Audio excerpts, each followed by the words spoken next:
This is Mason Web TV, powered by HCC. The following presentation on Mason Web TV, powered by HCC, is being brought to you by Hood Canal Communications, committed to providing quality services that exceed customer expectations in voice, video, data, and customer service, keeping our community connected since 1934. Mason County Public Health and Human Services Prevention Education Partners Substance Abuse Prevention Coalition. Mason PUD 3, connecting our community with safe, reliable, economical, and sustainable services 24/7. The Conklin team at Windermere Real Estate. When it comes to real estate, nothing compares to local knowledge. Mason County Public Utility District Number 1, Washington State's first public utility district, proudly serving the Hood Canal in Mason County since 1935. The Port of Shelton, promoting possibilities and providing economic benefit to our community. And Mason Health, united community, empowered people, exceptional health.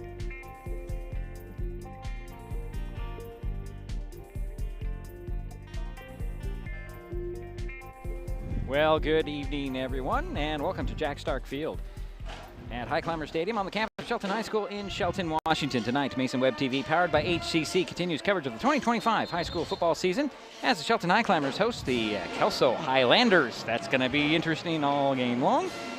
Let's see here. My name is Diedrich Allen. Joining me for this broadcast are Jerry Apple. Hi, Diedrich.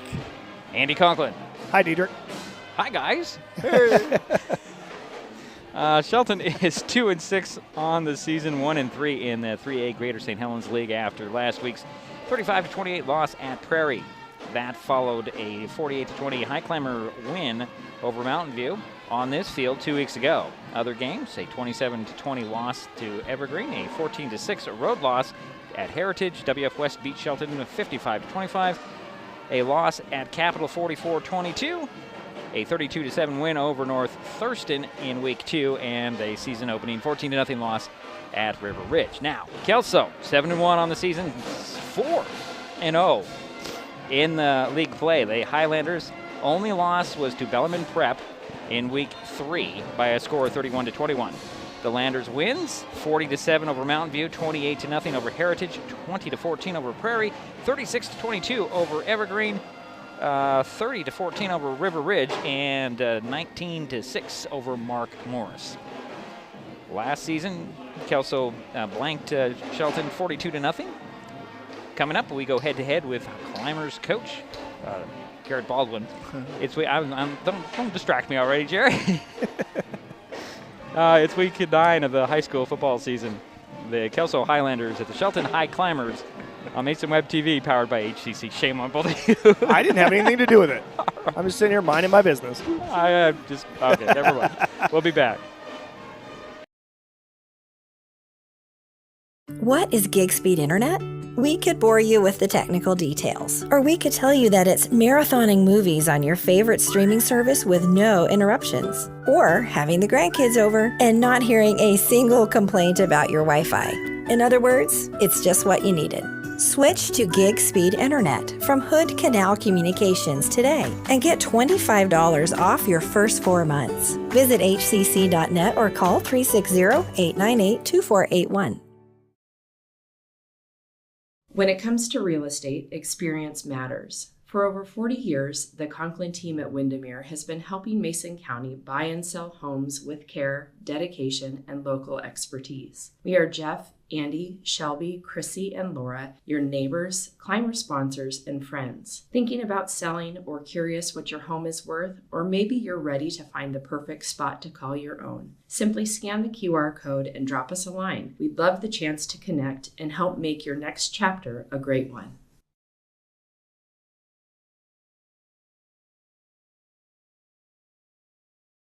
Well, I got to fix a technical difficulty here. Tonight, when I say timeout. Just, Jerry, we're talking here. Hold it. Go.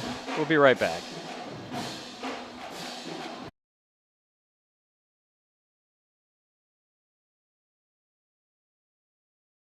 Feelings of anxiety and depression. Though quitting isn't always easy, it's a great way to care for your mental health.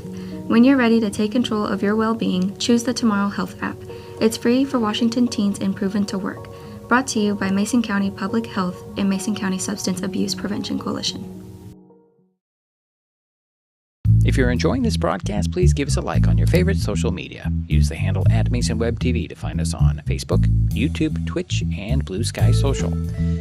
Subscribe and follow Mason Web TV so you never miss anything. Also, thank our sponsors who are helping make this broadcast possible. They include Mason County Public Utility District Number 1, Washington State's first public utility district, proudly serving the Hood Canal in Mason County since 1935.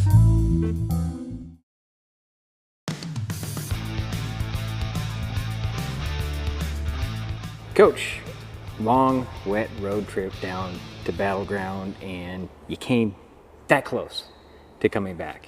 Your thoughts on the game? Yeah, another frustrating week. It points out something that we talk about all the time, which is that discipline outweighs motivation. If you cannot get yourself motivated to play that game and win that game and play the right way and give incredible effort, maybe the best effort you've given all season, it points to that you weren't disciplined enough along the way in our preparation. And that goes for everybody. It's coaches, it's players, it's from all the way to spring until now. You know, you go turn on the tape and you look at the second series of defense and we got D linemen jogging behind the quarterback. And it's like, okay, all week we've talked about that number 3 is going to extend plays and that is how they go. Like, they don't make a whole lot of on-scheduled plays that help their offense. It's these plays that extend, then a guy slips open and they make a big play. So for 3 downs in a row, you can force incomplete passes, but it doesn't matter if on 4th down we become undisciplined and you have 2 cover 2 defenders running into each other with a guy behind them catching a touchdown.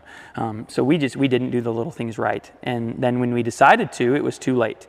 I think everyone agrees that if the clock had another minute on it, the way we began playing and believing in ourselves, we would have won the game, but that's not how it works. We needed to do that since the beginning of the game. Okay. Well, let's talk about the positives in the game. First scoring play. Yeah. J.J. Rose throws a pass for wide open Gunnar Jensen. I mean, cool way to start a game. Great way to start a game. Yeah, and that was the plan. We worked it all week, and it was the first play we ran in every session and went off just as helps that we get 2 of those false starts. And I thought to myself, I think JJ's going to throw it to the goal line now. Like, we'll just catch it and be in there. Right. So, yeah, how much fun. And just those kind of plays, like, I know you guys love it up there, but like that's why we do this, is because the kids want to be kids, and you want to let a guy like JJ, who does nothing but run the ball and get smacked and smeared around by everybody, to have a chance to let it loose. And a guy like Gunnar, who has such high character, the reason he's out there is because we can trust him. He did the details. You go watch the play and he breaks down and waits for that corner to trigger, and as soon as that guy runs by him, he goes, and it's just so good.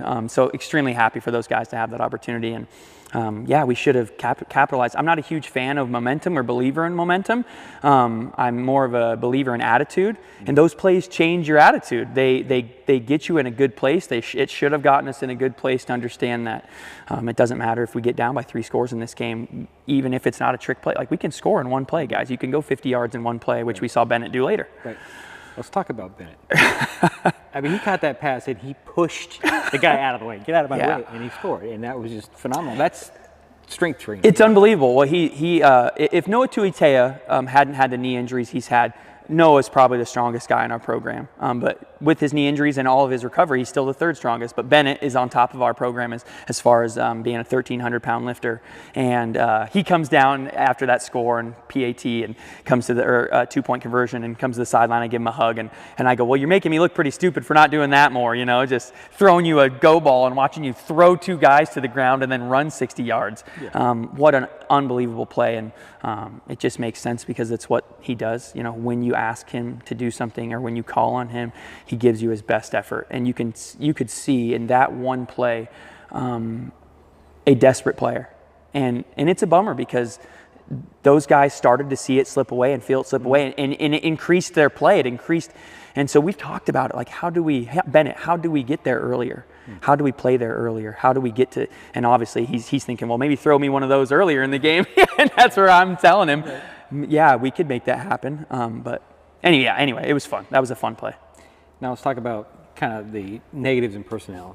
I mean, Trevor had that knee. I mean, I've never seen him limp that bad all season line. That's it for him this season, right? Yeah, he's actually going to be good enough to suit and be our backup this week. Okay. But you know how we like to use him and how his own style is. I mean, if we call a drop back pass, he takes a 3-step drop and they don't have middle pressure, the kid's going to run. And now he's he's either going to hurt himself or get rolled up or something. And so, yeah, he has been an absolute trooper. We are incredibly proud. Him and Brady have done such a good job of being the quarterbacks that you dream of coaching, like this room that's not divided but united. They really fight for each other, and they believe in each other, and they help each other study, and they sit behind the other guy and take mental reps and judge them and offer advice, and ultimately they root for each other. They don't root against each other. And so, yeah, Trevor's banged up, and that changes that game. He's a very explosive runner. But again, you see Brady come in, and he is effective. You've also seen a switch in Brady. The way he's attacking and running downhill since we put him in on defense, it is evident. It has improved his confidence. I think he really now, as a sophomore, realizes, like, okay, I'm not just out here by happen chance. Like, I'm good. I'm good. I belong out here. So that's exciting. Okay. Talk about A.J. Weir. I mean, give him props for going after that ball, but he came up out. Yeah, which is a bummer. I mean, AJ makes such a positive impact on our team, but he is making his way back. He's got his last day of protocol today, working with Gable to get himself back, and so that's exciting. But losing him's a bummer because now you got to go to onside kicks, and you call on Waylon Ogg, a freshman who, bless his heart, just goes out there and does his best job, and that is a big moment for him. And I don't even think he really understands the implications of, like, hey, this thing that comes off your foot right now could be something that changes Shelton football for a long, so anyway, what a cool opportunity for him, and he gave his best and stepped up in a time where who's gonna think you're gonna, as the backup kicker, you're even gonna make it in, and then you're gonna make it in and have to do a couple onside kicks. I mean, okay. So props to him, and AJ just staying tough and booming the crud out of that ball, and we get the penalty, and then he's got to re-kick it, and what a bummer. Right. That stuff kind of happens, though. Like, it's like in baseball when you walk a batter, they score. They score, right. It stinks, but it's just those things. You make those penalties, and next play's a fumble. Like, what a bummer. Well, the game this week, Kelso, 7-1, 4-0. They're just like everybody else you play. Yeah. You got a talented quarterback and a good receiving core and a decent running back. Yeah. What can you say defensively? They want to run the ball. They want to run the ball, and they are extremely multiple. So they're going to get in, 7, 8, 9 different formations and run sweep, fly, counter. They're going to run quarterback sweep. They're going to run their same suite of plays. So good for them. And it is obvious that they work on it with their youth football, and it goes all the way through. They did a good job, I think, of hiring within their staff to keep that continuity. And they are very physical. They are not undefeated in league for no reason, right? They are a disciplined football team. They do things the right way. Like we've talked about with the Shahalises, like these guys, you make a mistake, it's not going to not get capitalized on. It will get capitalized on. If you give a turnover, I almost guarantee you they're going to take that ball and they're going to march it down there and put it across the board and score. It's what they do, and it's what they've trained themselves to do. So we are stoked for the opportunity. We are bummed that a playoff look for us is really, really bleak, but we have an opportunity to send these guys to the playoffs with a loss and continue to show our league that we are not just some pushover team. Like, you're not coming in here and beating us by 50, and we're not coming down there to get beat by 50. These are all going to be battles. If we don't come kick your butt, you're going to be in a one-score game till the end, and you're going to feel it afterwards. And so we're excited. We actually are getting healthier. We're getting some of our linemen back, which is just thrilling, not just for us, but these guys are seniors, and you want them to play. And so getting those guys back so that they can go finish this season off right that's also a thrilling opportunity. Put on a show for the home crowd, right? Yeah, that's right. That's right. Finished. And that too, like, we can look at it all kinds of ways, but we should try to always find a silver lining. We're not trying to just put lipstick on a pig, but we have had a lot of encouraging things happen this year, and I think we get to do that again. Like, I teach here. I hear students come in, and at the beginning of the year, I heard the rhetoric. They're like, we suck. We always suck. All these things that I don't believe, our players don't believe. But unfortunately, when you lose games, and you lose them some of the ways we've done in the most recent past, it gives people that entitlement to have that opinion. And so it's nice to hear them talk about, hey, we won this one, or what a battle, coach. Like, that was a really fun game. And just the same kids who were saying how bad we are now are enjoying a Friday night game and seeing the positives, and hearing from the staff members and the teachers, just even the little things about how not everybody, but a lot of our guys' behavior is improving, and just the way that they're handling themselves and the way that they're involving themselves in discussions in class and leading on campus. We love football. We want to win football games, but that fills my heart. That's the stuff that when you have those hard days, you have those hard losses. You look back to that stuff and just say, man, like, we're doing the right thing. We are working hard at football, but we're also these 45-minute, an hour session on character building, like, it's not going to waste. It is working. They are listening, and they are putting that stuff to action in their life. And so for me, I'm just grateful, because I'm not some sort of guru. I just provide an opportunity for them to talk about these things and be open and be vulnerable and learn from each other, and they're doing it. So kudos to our team. It's awesome. All right. Well, good luck. Thank you. Go Climbers. Go Climbers.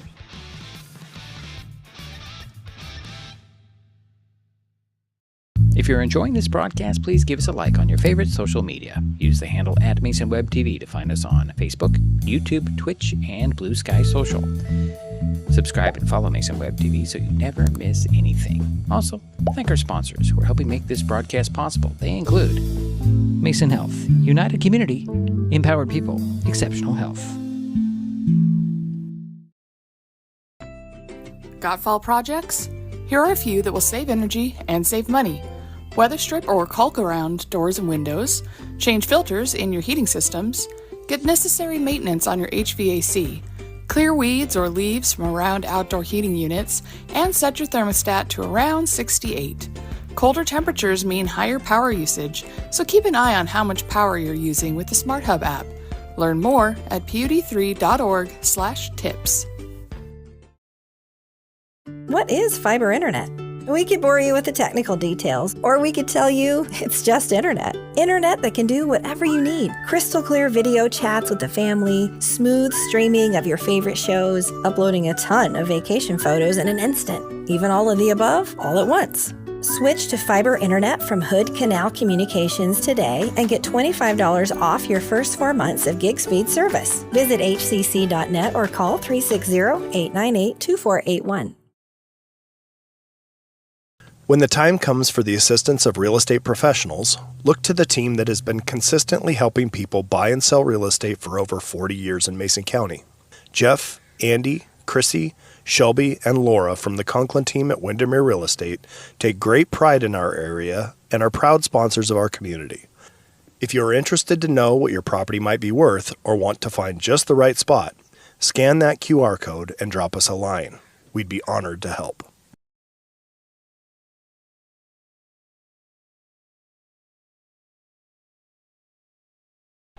And we're back here at Jack Stark Field, Highclimber Stadium. Diedrich Allen, Jerry Apple, Andy Conklin. Well, guys, go ahead, Jerry. Well, I agree with the coach, with the Shelton coach. We've been much more competitive this year. Even against Capital and WF West, we played a lot better this year than we did last year, if you look at the scores. Mm-hmm. And last week, they jumped on us. But we came back. Right. We scored the last 3 touchdowns. And that tells you right there that there's no giving up for the Highclimbers.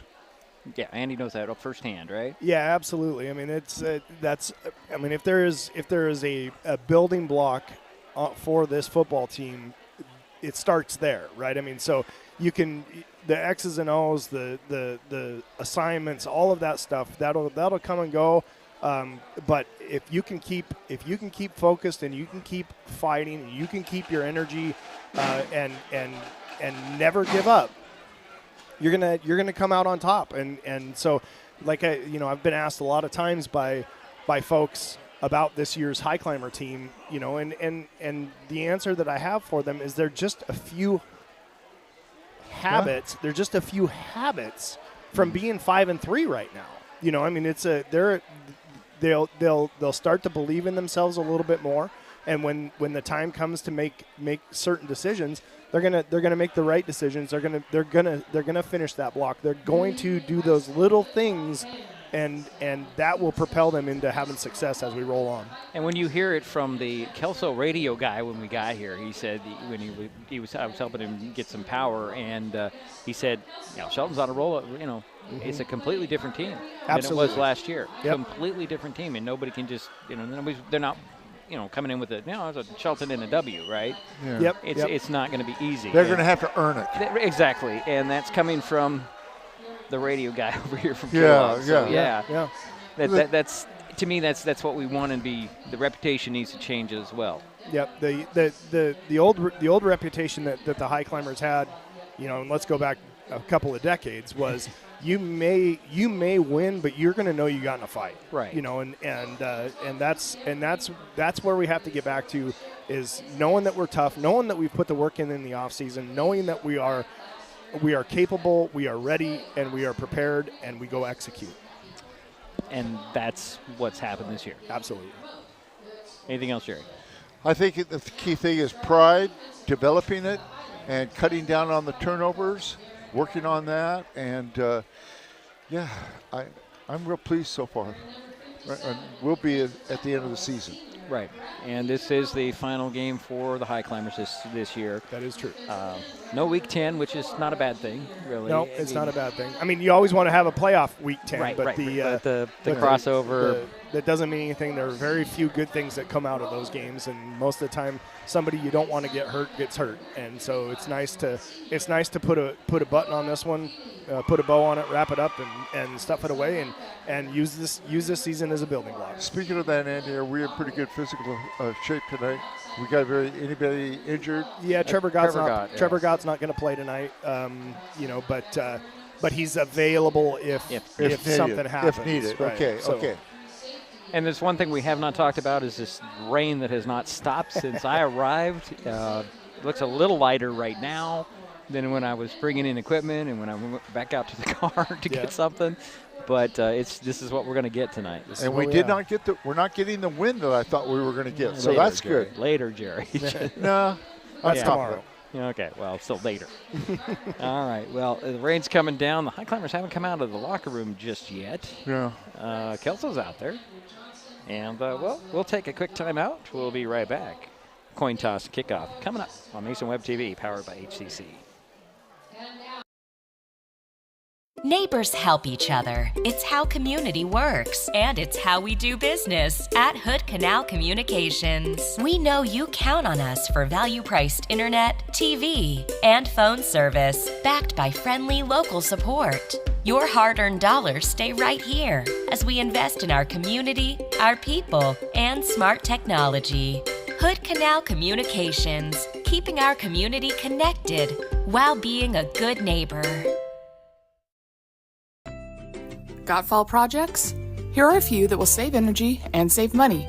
Weather strip or caulk around doors and windows, change filters in your heating systems, get necessary maintenance on your HVAC, clear weeds or leaves from around outdoor heating units, and set your thermostat to around 68. Colder temperatures mean higher power usage, so keep an eye on how much power you're using with the Smart Hub app. Learn more at pud3.org/tips. When it comes to real estate, experience matters. For over 40 years, the Conklin team at Windermere has been helping Mason County buy and sell homes with care, dedication, and local expertise. We are Jeff, Andy, Shelby, Chrissy, and Laura, your neighbors, climber sponsors, and friends. Thinking about selling or curious what your home is worth, or maybe you're ready to find the perfect spot to call your own. Simply scan the QR code and drop us a line. We'd love the chance to connect and help make your next chapter a great one. What is gig speed internet?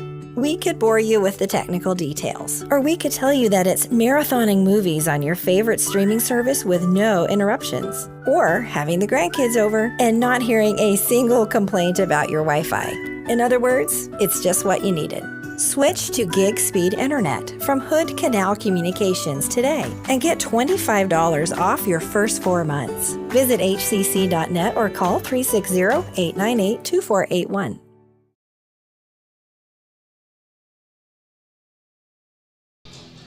And we're still waiting for the Highclimbers to come out of the locker room. 30 seconds. 30 seconds. Andy knows.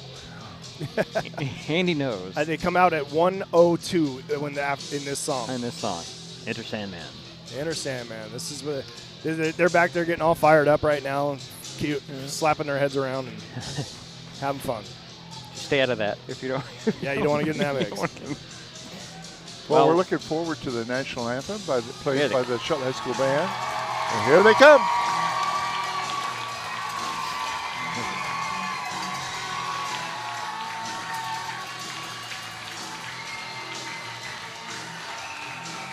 So not that this matters. Why this song? Well, I'm just curious.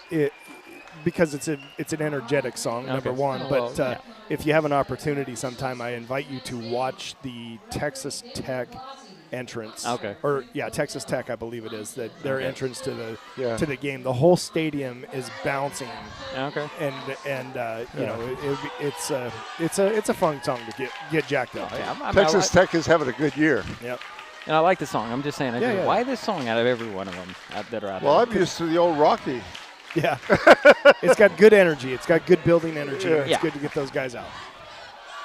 All right. Well, we're going to get the coin toss. Jerry, captain's heading out. All right. I'll go The through. captains tonight are Mason Gard, Gabe Gooley, and Bennett Henry, and they are seniors. And then we have J.J. Rhodes, who is a junior. Those are your 4 captains for the Highclimbers. All right. The captains for Kelso, you've got Alex Dieter. Number 44 is Blake Larwick. In the 87, where is he? There's Kyle McReevy. Those are the captains for Kelso. Obviously, the Highclimbers have the black uniforms and red pants. Kelso white jerseys and blue pants. Yeah. So we're ready for the coin toss here. Boy, gotta tell you, from this distance, that 88 looks like double zeros. Yeah. Yeah. He's going to be lined up in the tight end spot. Yeah, we know where he's going to be. I'm just saying that there is no double zero on the roster. So, so the Highclimbers won the toss and, of course, deferred. Excellent. So, which is usually the case. Usually the case. And is there a reason for that? It just depends on if you want your defense to make a statement early, and typically it's about having the ball coming out at halftime. Right. You like to have control of the ball. That way, I mean, if you get the ball at the end of the half and then you get a possession at the first half, you can kind of steal a possession there. So it depends on the flow of the game. But knowing that you have the ball coming out after halftime is a nice little boost. And they always say the last 4 minutes of the second quarter and the first 4 minutes of the third quarter are so important. Yep, the middle 8. Middle 8. The other part of that defer thing, it depends on your opponent and whether you think you're going to get a chance. Yes. You want to get that ball if you want. You think your opportunities are going to be limited. Right. You want to get that's very limited. We're going to take a quick timeout. Be back. It's Mason Web TV, powered by HCC. When life gets stressful, reaching for a vape might seem like a quick fix, but vaping can actually make feelings of anxiety and depression worse each time you vape. Nicotine tricks your brain into feeling rewarded, and the more you vape, the more nicotine receptors your brain creates. Over time, your body needs more and more nicotine to feel good, and when you can't get enough, you can experience withdrawal symptoms like anxiety, mood swings, and depression. Learn more at chooseyouwa.org. Brought to you by Mason County Public Health and Mason County Substance Abuse Prevention Coalition. If you're enjoying this broadcast, please give us a like on your favorite social media. Use the handle @MasonWebTV to find us on Facebook, YouTube, Twitch, and Blue Sky Social. Subscribe and follow Mason Web TV so you never miss anything. Also, thank our sponsors who are helping make this broadcast possible. They include the Port of Shelton, promoting possibilities and providing economic benefit to our community. When the time comes for the assistance of real estate professionals, look to the team that has been consistently helping people buy and sell real estate for over 40 years in Mason County. Jeff, Andy, Chrissy, Shelby, and Laura from the Conklin team at Windermere Real Estate take great pride in our area and are proud sponsors of our community. If you are interested to know what your property might be worth or want to find just the right spot, scan that QR code and drop us a line. We'd be honored to help.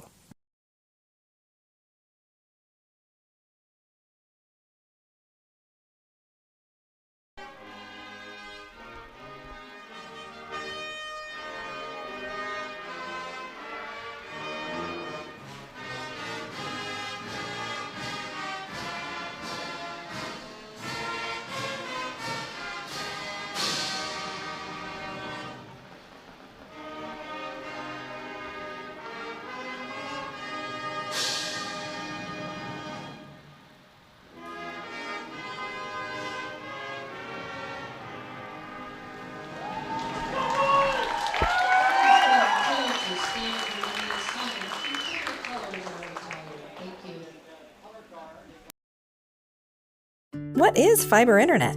We could bore you with the technical details, or we could tell you it's just internet. Internet that can do whatever you need. Crystal clear video chats with the family, smooth streaming of your favorite shows, uploading a ton of vacation photos in an instant. Even all of the above, all at once. Switch to fiber internet from Hood Canal Communications today and get $25 off your first 4 months of gig speed service. Visit hcc.net or call 360-898-2481.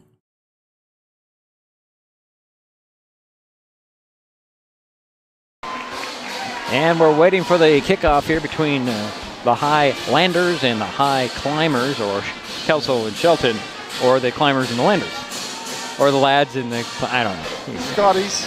The Scotties or the lads? I want to thank the NJROTC for doing the color guard tonight. They are recognized as one of the top NJROTC programs in the state. We should be very, very proud of them. Yep, they do a great job, and they have consistently for a long time. It's a great program, and what was it, 10, 15 years ago, it was possibility of losing the program. Yeah, it was pretty sad, but they were able to keep it, right. And that was just good parent support. Well, good to see that AJ Weir is going to kick it off. A little slight doubt about it after yesterday's interview. I mean, the coach was pretty confident, but there was a slight doubt. But he was out here kicking warm-up field goals earlier, so yeah. I talked to AJ a couple of days ago, and he said he'd be ready to go. So yeah.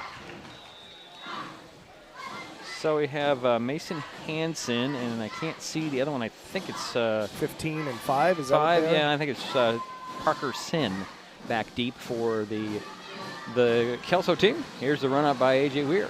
High end over in kick. It'll be taken at the 7. And this is going to be Sin. Sin to the 25, trying to make it outside. It's going to be running away from some guys. Actually, no, it's number 3. That is Hoover. Zayden Hoover. And they'll get back to the 27-yard line. 1st and 10 for Kelso. Yeah, 53-yard kickoff. Nice coverage on that kick. They closed all those lanes. He was dancing around back there, but they didn't have any room to go, and they finally got him corralled, and here we go. So a new or different quarterback than what I expected tonight. Yeah. It'll be number 7. That's Owen Dahl. He'll go out of the pistol, and a lot of shifting early here. 1st and 10 from the 27. High snap, around, hand it off. Believe this is going to be Hansen fighting for the 39. Just a good strong run right there. That's basic zone play, and they got about 12 out of that. Yes. I'll take that back. It was number 44, Blake Barwick. He's a load. He's a big strong kid. 5'11", 185. Was that Larrick? That's what I thought. Maybe I was wrong. It's back to the pistol. We'll go Dahl. This time Hansen's behind him. He'll get the hand up straight up the middle. And powers it up into the high climber territory, dragging climbers with him inside the 40.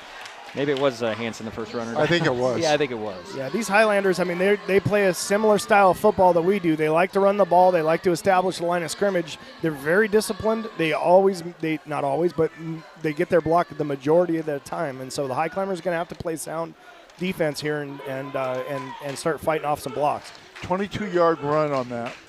1st and 10 from the 38 of the High Climbers are the Highlanders. Pistol again for Dahl. He'll a little shuffle it over there to Hansen. He'll get around the outside, get to the 30, 25, spinning to the 20. Boy, he's got some agility there. Yeah, he's shifty. He got outside and made that little spin move to pick up a few more yards, and that wide open triangle out there. I mean, they're going to attack that with the running game tonight. High Climbers are going to have to play laterally here. Yeah, 19-yard run. Going to have to defend both vertically and laterally, and that's a tough assignment. Ball's at the 18-yard line, 1st and 10 for Kelso. Opening drive here. 10.5 minutes to go here, first quarter. Here's the snap in, another handoff, and it's a different running back, number 34 this time. That's Rutherford. Yep. Is it Fanian Rutherford? I would say he picked up 3. Looks like 4. 4? You want to go 4? Okay. We'll do 15. Yep. All right. Well, it's 2nd and 6 for Kelso. So we approach 10 minutes to go first quarter. It's like Hansen's in the backfield behind Dahl. Out of the pistol. Handoff again to Hansen. Nowhere to go that time. Got back to the line of scrimmage. Yeah, he's met in the backfield first and by looks like Fletcher Henry was there first, and Mason Guard was there at the same time. So good job filling those lanes. And Loss of one. Yeah, loss of one. Ball back at the 16-yard line. 3rd down and 7 for Kelso. Shotgun this time for Dahl. Fakes the handoff, he'll pull it back. Sets his feet, he'll throw for the end zone. Got a guy there, touchdown. Sorry, I overshot that. That's number 87 with the catch, and that's McCreary. You talking about something back here? Looks like there might be a flag. Yeah, there's a flag in the backfield. Yep, you're right. So holding on the Highlanders. So that 15-yard touchdown pass is nullified. Yep. So that'll back him up 10. That's a good break for the Highclimbers. It's going to be 3rd and about 19 here? Not 19, probably 16, 17. 17, yeah. Ball back at the 26-yard line. They need the 9 for the first down. Do the Landers. This is a big momentum switch right here. I mean, if they can get this stop and hold them to a field goal attempt, that'll be a great situation with the Highclimbers getting started. Pistol for Dahl. He'll fake the toss, pull it back, gonna throw downfield. Ball was tipped and it is actually caught. And that was Dieter with the catch at the 10-yard line, just short of the first down marker. Yeah, 16-yard pass play. It's going to be 4th and 1 from the 10 for the Landers. Looks like about 2 over there, 4th and 2. Yeah. Okay. Big opportunity here. Let's see if we can play good sound defense and get a turnover on downs here down in the red zone. This is a great opportunity. It's like a power play here. Watch that slant up from the top side over there. Number 6 has all kinds of daylight. Dahl will go out of the pistol. Hand off to the big man. Gets inside the 5 and he'll drag a climber into the end zone. Touchdown. That was number 35. That is Keona Philly with the touchdown. Yeah, 10-yard touchdown run. So it's 6-0 here early. 8:25 to go first quarter. Kelso on the board first. Are they going for 2 here? Looks like they are. They are going for 2. Looks like the very similar formation as the last play. And it's another handoff to Philly. Philly breaks the tackle and he'll drive his legs into the end zone for the 2-point conversion, and it's 8-0. Kelso on top early. 8:25 to go first quarter.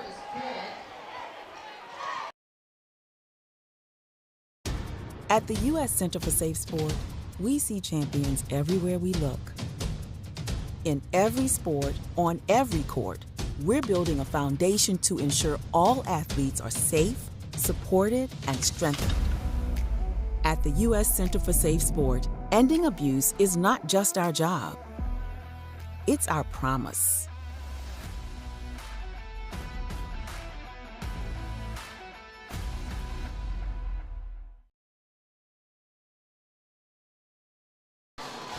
Well, Kelso strikes first, and they lead 8-0 here. 8:24 to go, or 8:25 to go here, first quarter. And you saw the power of their run. Yeah, that number 35, he's listed at 5'11" and 235, and that is a hefty dude running that ball, and he can pick him up and put him down, and they're going to have an answer for that in short yardage situations. And Mason Hansen, number 15, had 3 nice runs, one of 22, one of 12, and one of 19. Jay Waddle will tee it up for the Landers to kick it to the Climbers. It's like Bennett Henry and Jaden Gray are back deep for the Highclimbers. Good to see you, Jaden, out there. Yeah. As always. Yep. I'd say great to see Bennett, but he's a stalwart here. And Bennett will take it on the run at the 20 to the 30, fighting his way to get a couple extra yards. Down at the 33. Yeah, 13-yard return by Bennett Henry. Decent field position to get started for the Highclimbers. So let's get those chains moving and get down and find a score here. It's a 1st and 10 for Shelton. Ryan Brady, the quarterback. Go out of the pistol. J.J. Rhodes behind him. There's snap. Pick the handoff. On the rollout is Brady, and he slipped for one guy on the tackle. Going to throw a little short pass. It's going to be picked off. And up the far sideline and going to score is Jordan Erickson for the Landers. Wow, just like that. That's a tough break right there. Ryan did a nice job of avoiding that pressure and break it free. And I think the receiver stopped on the route, and he threw the ball out in front, and nobody but a defender there walking in the end zone. Yeah, first turnover of the game for the Highclimbers.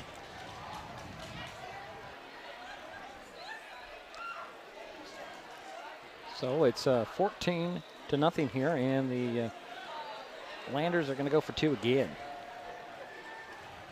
That same formation. And a handoff to 35. He'll just jump around a couple of guys and store. So Philly with another 2-point conversion, and it's 16-0 early. 8:07 to go, first quarter. Got fall projects? Here are a few that will save energy and save money. Weather strip or caulk around doors and windows, change filters in your heating systems, get necessary maintenance on your HVAC, clear weeds or leaves from around outdoor heating units, and set your thermostat to around 68. Colder temperatures mean higher power usage, so keep an eye on how much power you're using with the Smart Hub app. Learn more at pud3.org/tips.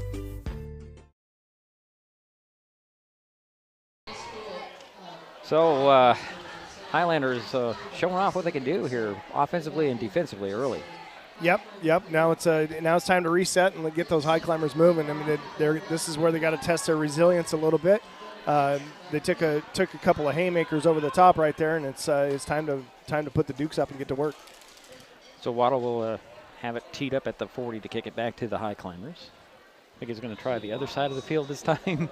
Hard saying. I mean, I was watching him. He was kicking it to the 15 to the 10 all last week, and so I didn't see him trying to do anything onside. Well, I was thinking about keeping it away from Bennett, and it'll be taken by Bennett at the 19. I'm sorry, 14, and Bennett stutter steps to the 31. 17-yard return. If I keep the camera on the action, it might help. Sorry, folks. The people at home will like that. Yeah. You know, it's without our expert camera person, we're kind of stuck with me. Yeah, we miss her. Deidre's doing multitasking tonight, so I got the easy job. Yeah, you do. Sit back, enjoy. Sit back, enjoy, and talk. Now, 1st and 10 for the Highclimbers on their own 31-yard line. 8 minutes to go here, first quarter. They're down 16-0 here early. Pistol for Ryan Brady. Taking his time, looking things over. There's the snap. Hand it off to Rhodes. Rhodes trying to find a little running room up the middle. Nice job there. They ran power to the left side right there, and JJ had a nice little cutback. Picked up 4 looks like at the 35. 2nd and 6.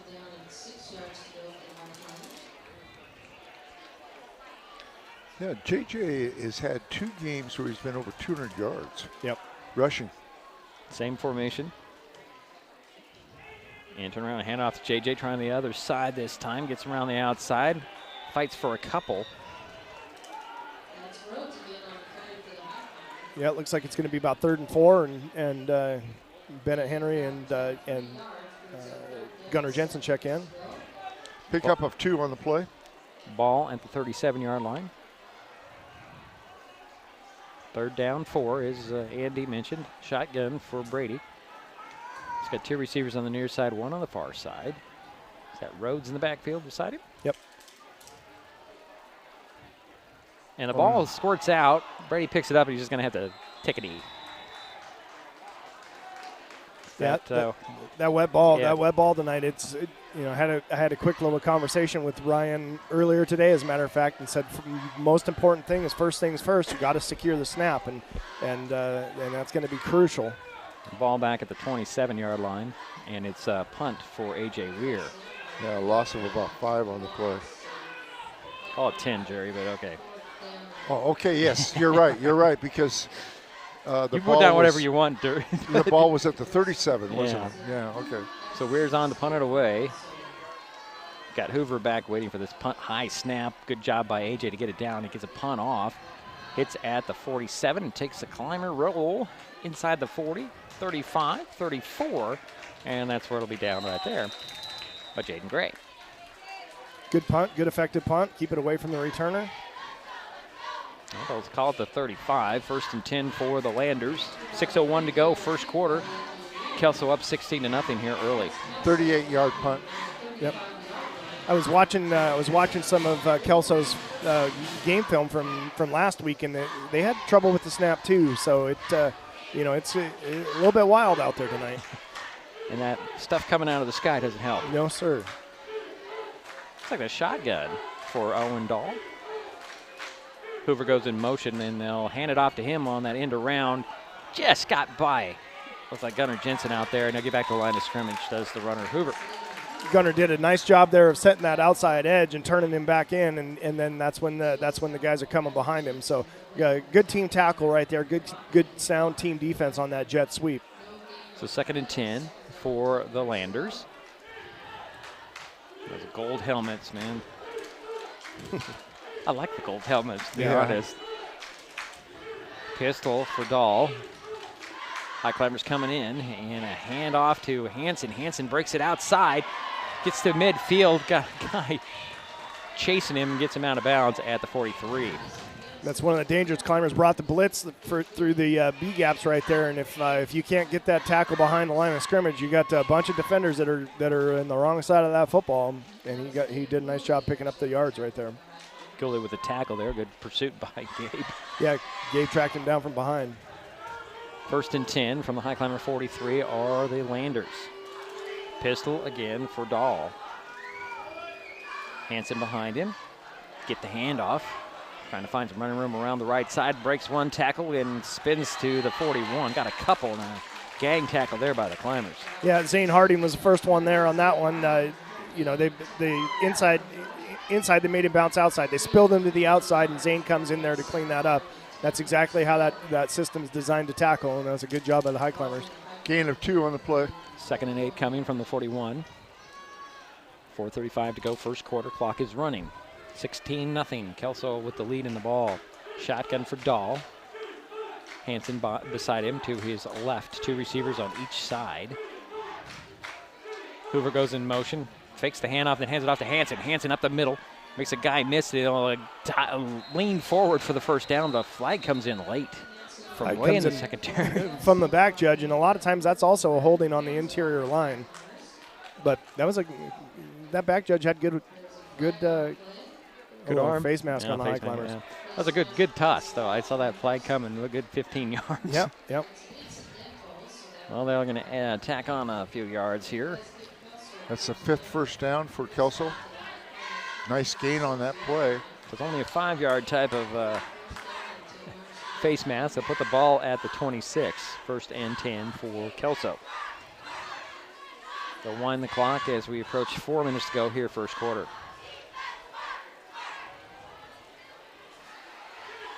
Back to the pistol goes Dahl. It's like Ruffleford in the backfield behind him. He'll get the handoff, and he jumps around some Highclimbers, gets the first down at the 15. Pretty effective little jump cut by that kid. He's not a small guy, and to be able to bounce around like that's athletic. The 1st and 10 from the 15 for Kelso. Already up 16-0. 3:44 to go here, first quarter. Pistol for Dahl. He's got 2 receivers stacked on the far side, 1 on the near side. Ball's free, out.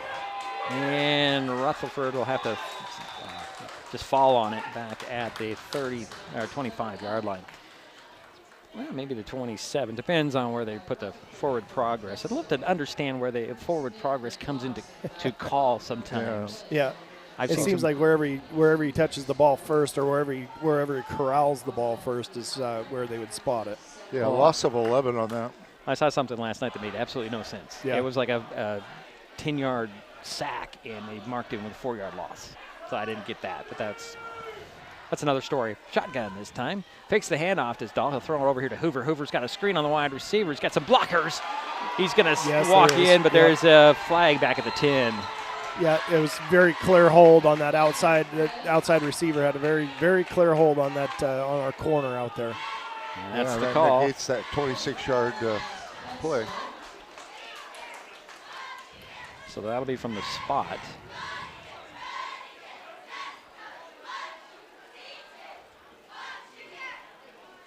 Brings it back to the 21. The ball. Still second down. Quarterback is number 7 for the Highlanders tonight. He's a sophomore. His older brother is the normal starter, but apparently a couple weeks ago he had a pretty significant elbow injury, and so he's been out. But he dislocated his elbow. But so they're number 7 is starting tonight for him. Yeah, Owen Dahl. He's going to go to the shotgun. He's got Waterwick beside him. Actually, no, this is going to be Rutherford. Rutherford with the handoff. It's inside the 20 to the 17. It'll be third down. Look like Zane Harding and maybe Fletcher Henry were the climbers there to make the stop. It'll be third and 12 for the Landers. 2:25 to go here, first quarter. Clock is running. And obviously so are the Landers. Yes. Running.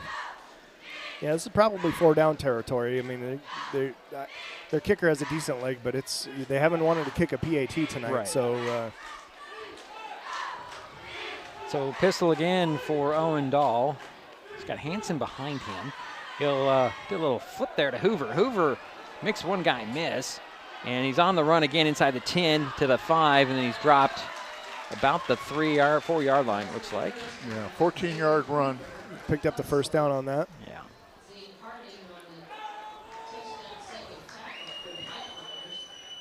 Boy, I'm really impressed with Hoover's speed there.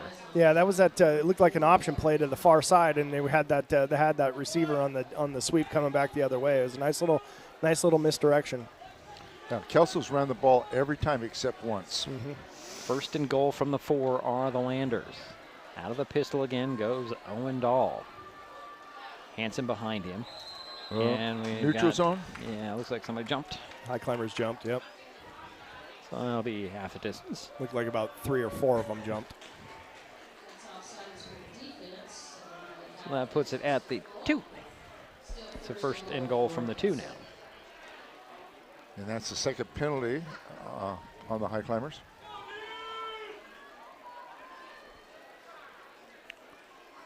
So the same formation for the Landers as Owen Dahl will go out of the pistol. Hansen behind him. Gets the handoff to Hansen. He met a black wall there. He's pushed back. He might have got one. Nice stop by the Highclimbers right there. It was good pursuit, good team tackle. They closed that gap pretty quick, didn't they? Yep. They shut it down fast. Did get that 1 yard though. It's going to be second and goal from the 1. Yeah, they don't have 35 in the backfield right there. That was 15, and 35 is the one that's been doing that short yardage damage for them early. Mm-hmm. Well, second and goal from the 1.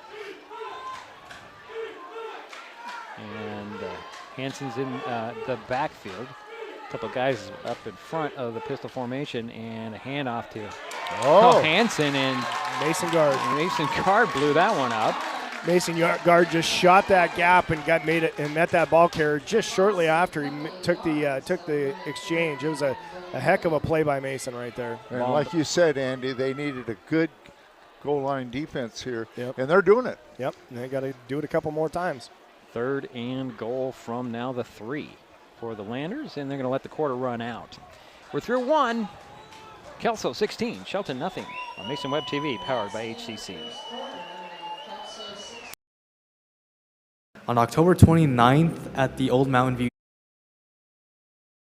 Neighbors help each other. It's how community works, and it's how we do business at Hood Canal Communications. We know you count on us for value-priced internet, TV, and phone service, backed by friendly local support. Your hard-earned dollars stay right here as we invest in our community, our people, and smart technology. Hood Canal Communications, keeping our community connected while being a good neighbor.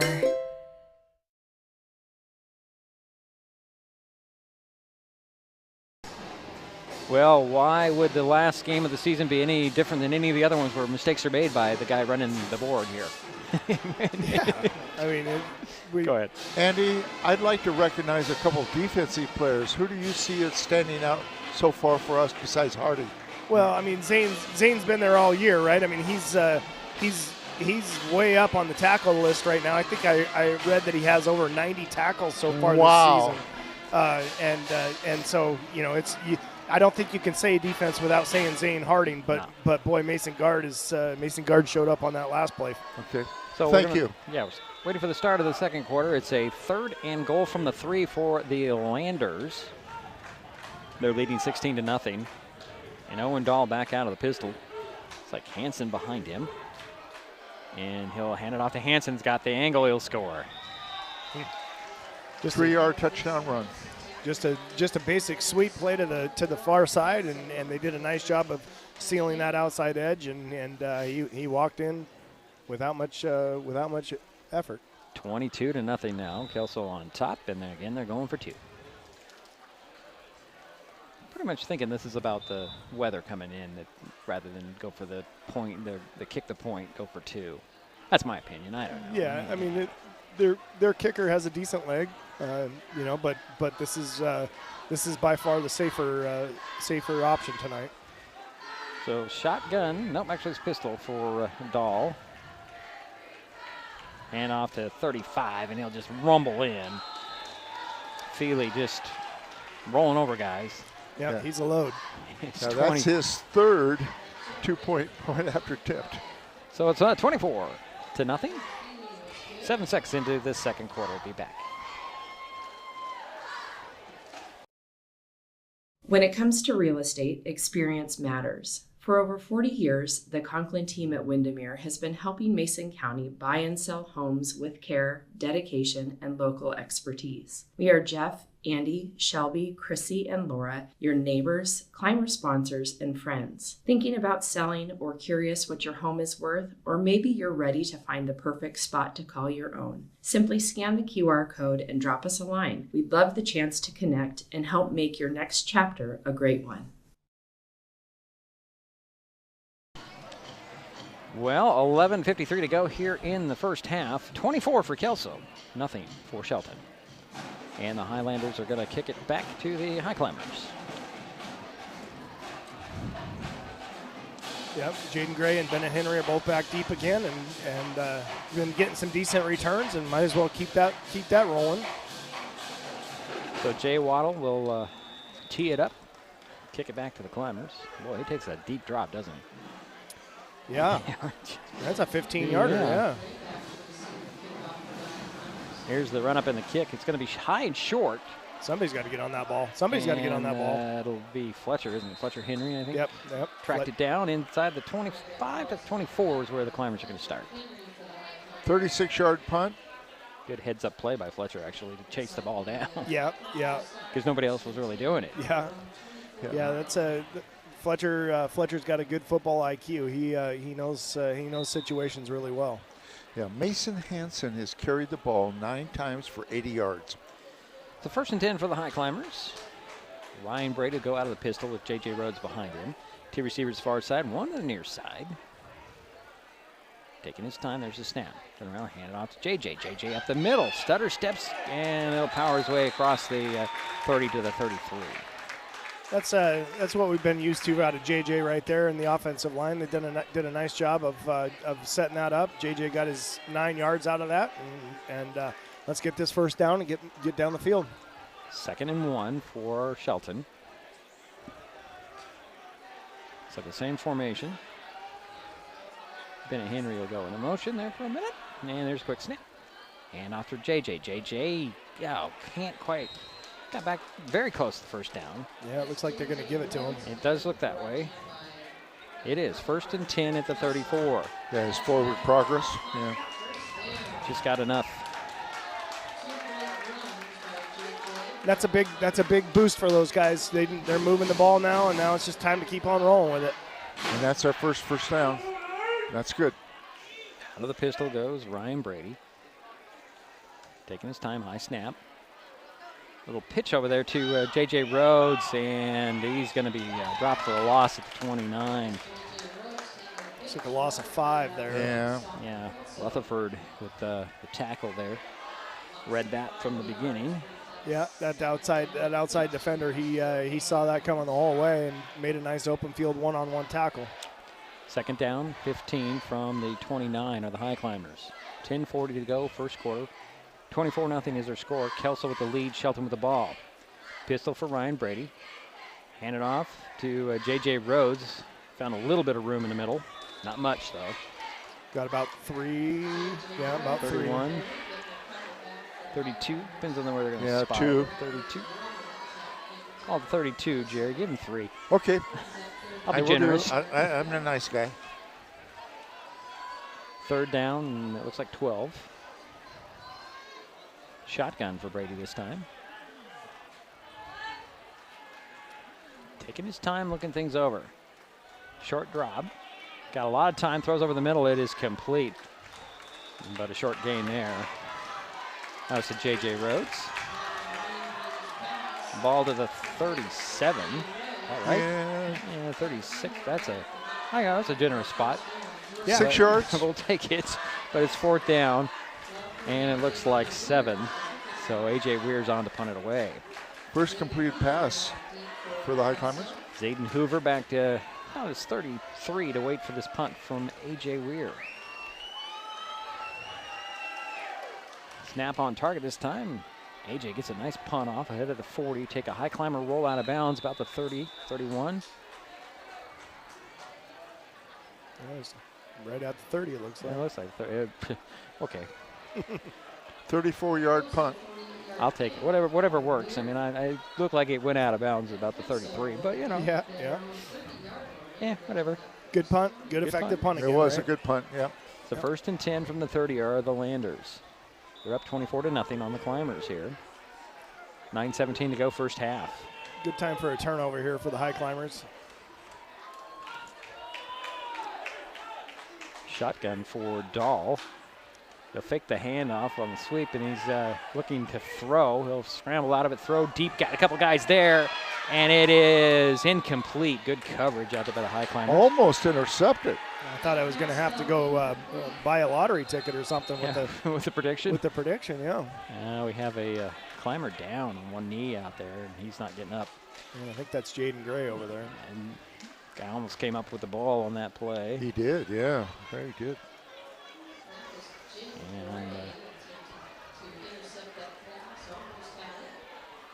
Gable Lacey out there quickly. The training staff.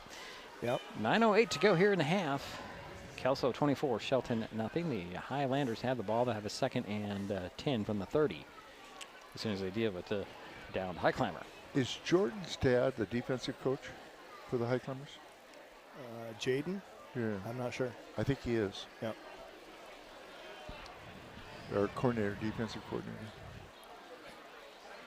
A little break here. We can went and watched a couple of volleyball games this week, and the Shelton High School volleyball team is going to make it into the playoffs. Right. Good. Yeah, they're in the pigtail game.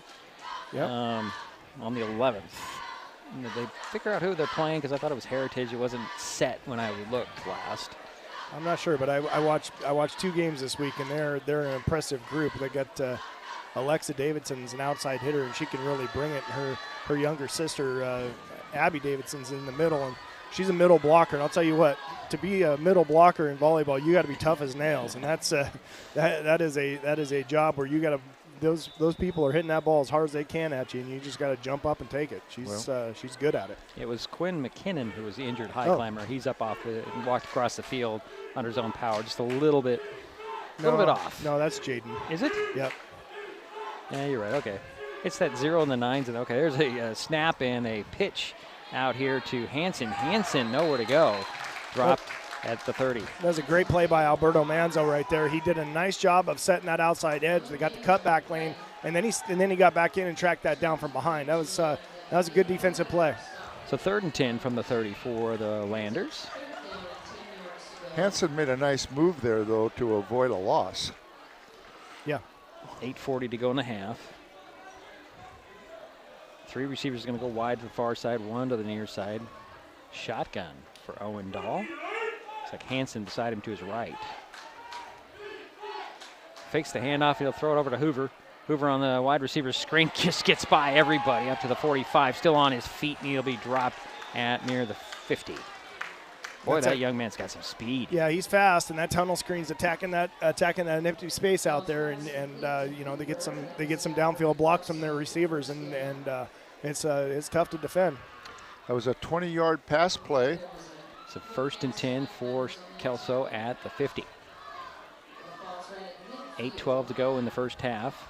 Highlanders up 24-0 here, and marching again at midfield. Pistol for Owen Dahl.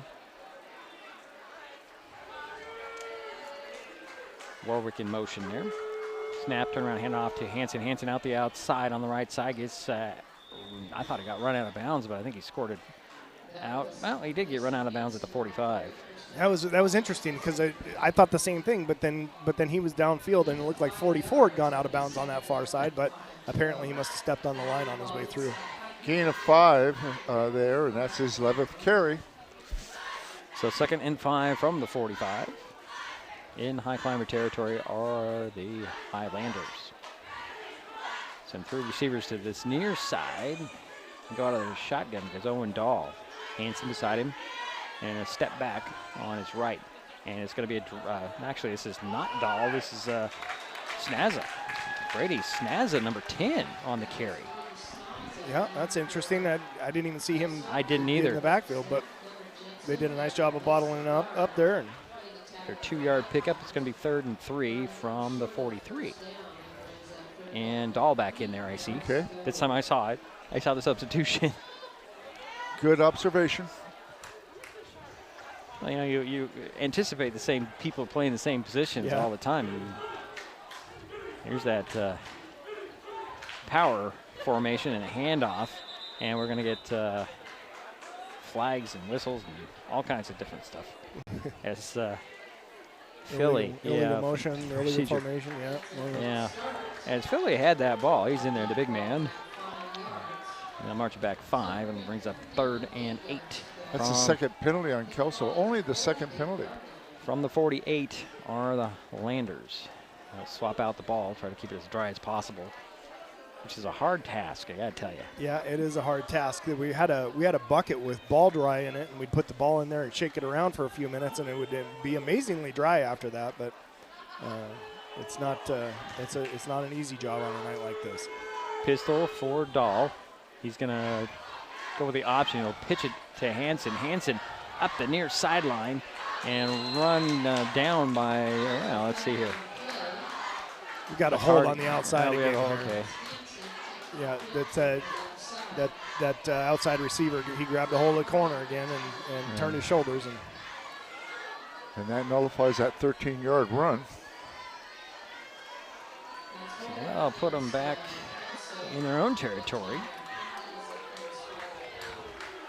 It's a nice little option. That quarterback did a nice job of bringing that defensive end to him. That's his entire purpose in that play is get that defensive end to commit, and as soon as he does, that's when you get that pitch to the outside. And fortunately for the Highclimbers, they caught a break with the hold on the outside. 3rd and 13 from the Kelso 47 are the Landers. Here's that 3-by-1 here. 3 receivers on the far side, 1 on the near side, and shotgun for Owen Dahl with Hansen a step behind him. Quick hit out there. And it's going to be complete out there to number 87. He's going to break free into the secondary, get the first down. 87 is Kyle McCrary. And that'll be a first down at the 37 of the Highclimbers. 87's a good-sized kid, and it looked like he was accelerating the whole way there. He's got a gear that they need to be careful of. So first and 10. 16-yard pass play. 5.5 minutes to go in the first half.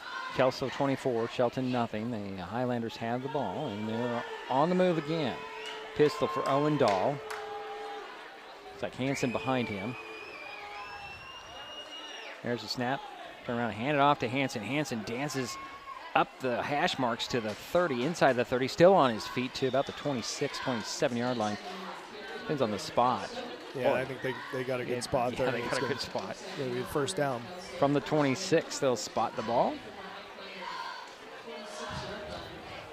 When the first defender gets there and he has somebody tied up, that's when the guys come and have to start getting at that ball and trying to rip it out or punch it out or causing some havoc with that slippery ball tonight. First and 10 for Kelso at the Highclimber 26. Pistol again for Owen Dahl. And we have a whistle and a penalty on the Highlanders, who are kind of out of sync in this drive, just a little bit. Yeah, this is, it happens to everybody, and you just got a new quarterback, got a new cadence. Like we've talked about that in games past. You get that new quarterback in there.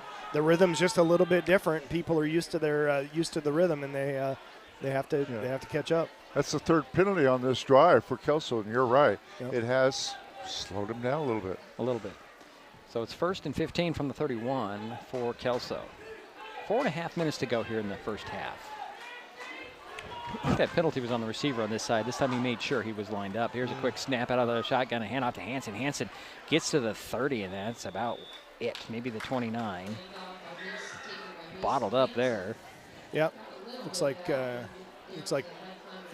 J.J. Rhodes coming off the bottom of that pile. Gain of 2 on the play. Ball at 29, second down. I call it 13. And we have, a timeout, I believe. Who called that timeout? Timeout. Kelso. Kelso, all right. I don't see her on the field at the moment, but I got to put a shout out to Shauna Whelan. Yeah. She is taking pictures tonight in the rain, and you got to give her a big pat on the back or a big old hug as long as she's not too wet. Yeah, hey. She is so great that she's die-hard, rain or shine. She's going to be there. Yeah. She has provided you so many nice photos. Yeah, she sent me a message over the weekend, said she just got soaked in Matlock. Yeah. Oh, no. In her quote, it wasn't the hottest game I've ever seen. Yeah, it was. That was that day that it just rained and rained. Yeah. And they play during the day out there, and so it was just an absolute deluge. And she's out there with her camera. Kelso has 2 timeouts left in this half. Yes, they just took their first one. Well, simple math. Second down and 13 for the Highlanders. But I said it right. You said it right. Ball's at the Shelton at 29-yard line, shotgun, and it'll be a handoff. Here's 34 getting to the 20. No, 34. Remind me, that's Rutherford. We do have a flag at the line of scrimmage. Boy. Something's just gotten out of sync here on the Highlanders. It's just what changed?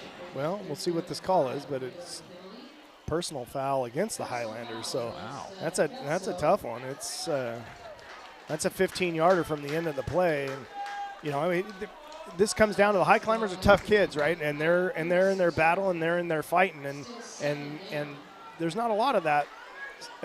With these squads, and so they don't know how to deal with it when people are being physical. Ball's back at the 36-yard line. It's they say it's third down and 21. Out of the shotgun and back to pass goes Dahl. He'll throw down the middle, and there's an incidental contact up there, incomplete. It's a good non-call right there. They're both going for a ball, and it was. I don't even think that's the thing. I think they both just lost their footing at the same time. Yep. But there's a flag back at the line of scrimmage. And it looks like It's going to be marked off again. Oh, boy. On Kelso. Wow, that's going to be a hold. The coach over there is probably saying, come on, guys. Are they going to keep that penalty, or are they going to decline it and make it 4th down? I would think he'd make it 4th down. Yep. Declined. They're going to have it be 4th down. And yep. So it'll be 4th and 21 from the 36 for the Hilanders, although I'm questioning that call, the way they've been moving the ball, although not on this drive. Yeah, I mean, right now, if I'm the defensive coordinator, I'm looking for that tunnel screen from the outside and right. Get that ball to somebody, get an athlete in space and get them moving. They've had some pretty good success with that screen. So number 10 down here on our end. If you keep your eye on him, if he stays short, that ball's coming to him right now. Out of the shotgun goes Dahl, is on the option. He's going to keep it. He's going to bring it up to the 30, keep it on to 25. He run out of bounds about the 22-yard line. Flags flying all over the place. I think it might be a late hit here. Well, it could be a hold, it could be a face mask, it could be a late hit, it could be all kinds of things. Which, it's probably a face mask on the Highclimbers or a hold on the outside, probably offsetting here. And well, we'll see what it is. It's pass blocking interference. Wow, blocking the back. Wow, on the Hilanders. And if he refuses, you get the ball there, right? Yeah. Yep, and the Highclimbers will take over. And where are they going to spot it? The 23-yard line? Yeah, 5 penalties on that drive called against Kelso. Wow. That really told the story. So over on downs it goes. The Highclimbers get the ball back here. We've entered that last 4 minutes, so it'd be great if the Highclimbers can get some action, get down the field and get a score, and then get the ball back after halftime. 3:29 to go here in the first half. 1st and 10 for Shelton on their own 23-yard line. Go in with some momentum. Yeah. Into halftime. Brady will go out of the pistol with Rhodes behind him. 2 receivers far side, 1 on the near side. Bennett Henry in his usual spot. There's the snap, turn around, hand it off to JJ. JJ falls forward for 2 yards at the 25.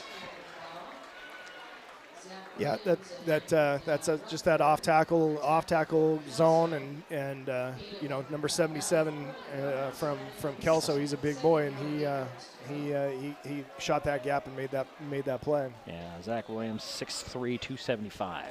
That's a big boy. That's a good sized kid. Bennett Henry in motion there, and the pistol goes Brady. High snap, pulls it down, back to pass goes Ryan. Gonna look up the field, find nowhere to pass to, so he's gonna tuck it under and run. Get across the 25 to 26. Ryan did a good job right there of staying in that pocket, and when that defense clears like that, he found a little lane to escape the pressure, and Kelso did a nice job of closing in. They move the ball up to the 27. It's 3rd down and 7 for the Highclimbers. Shotgun for Ryan Brady. Back to pass. Got a lot of time. Guy breaks free, and he'll throw it short, and it's intercepted again. That's Alex Dieter getting that ball off the ground, and Kelso gets the ball back. Tough break. The ball, that ball's slippery, and a lot of times you have a tendency to try and grip that thing too tight in these with those conditions, and when that happens, you'll underthrow it a lot.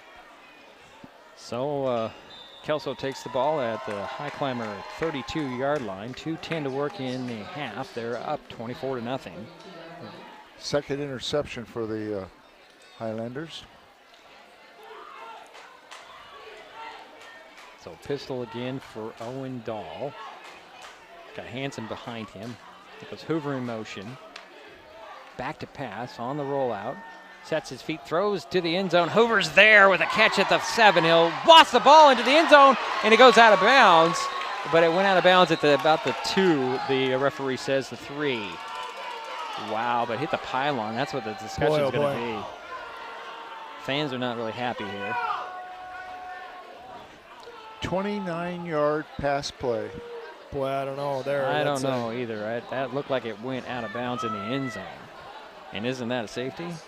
Wouldn't be a safety, be a touchback. A touchback. Okay. Well, now I'm going to say the play stands. It's going to be 1st and goal from the 3 for the Kelso Highlanders. got a break maybe there. So pistol for Owen Dahl. Hanson behind him. Warwick beside him. Warwick will get the handoff and he'll power in. Touchdown. Blake Warwick. But there's a flag on the play. Let me ask you this, Andy. Is there times when a defense can get in the heads of an offense? Oh, absolutely. And cause these things? They do call the good touchdown, and it'll be a personal foul on the Highclimbers. Yeah. Rutherford on that? Number 34? Number 44. 44. That's a big part of the game is Blake Larwick? Okay. Is getting in the heads of your opponent. And, You're right. And, you know, I mean, they get pretty creative, you know. I mean, with the days of social media, I mean, lots of times they know what the quarterback's girlfriend's name is, and they might be talking about her in there when they're going. So who knows? Well, the touchdown does count as 30-0 now, and on to kick the point after will be Jay Waddle. And he gets a nice spinning kick that went through the uprights. It was just a strange arc on that, but it's good. Make it 31-0. All Kelso so far tonight.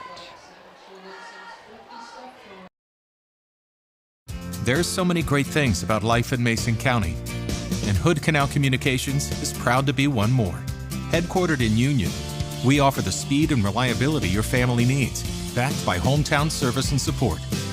Whether you need to just check email or power all those Wi-Fi devices around your home, HCC has the right package for you.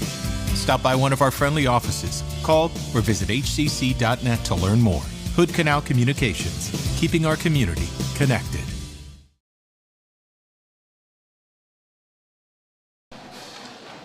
Well, 1:53 to go in the first half. 31 for Kelso, nothing for Shelton, and they'll march off that personal foul penalty, and the Highlanders are going to be kicking off from the Shelton 45. You might got to be very, very aware of an onside kick here. Right. If they get it, they get a short field and have an opportunity to put more on the board right now. And if I was, it'd be something I'd be very, very, very interested in if I was their coach.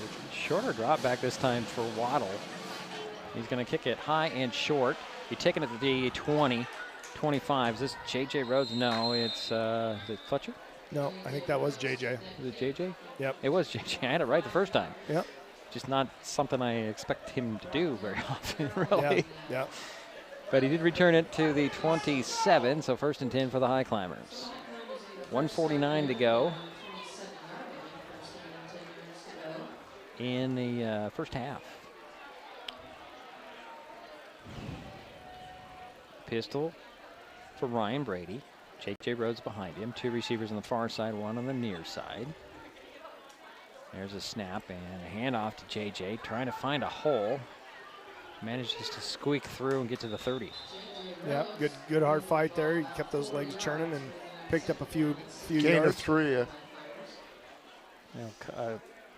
Put the ball down across the 30. Maybe close like to 4. Yeah, I'm it's thinking 4. Ball's at the 31 or just shy of the 31. Okay. So 2nd down, and we'll call it 6. And again, the pistol. Brady gets Ben Henry to the right side and hand it off to J.J. He tries to jump around, and boy, he's just fighting for every little inch that he's At least he's getting positive yards, even if they're small.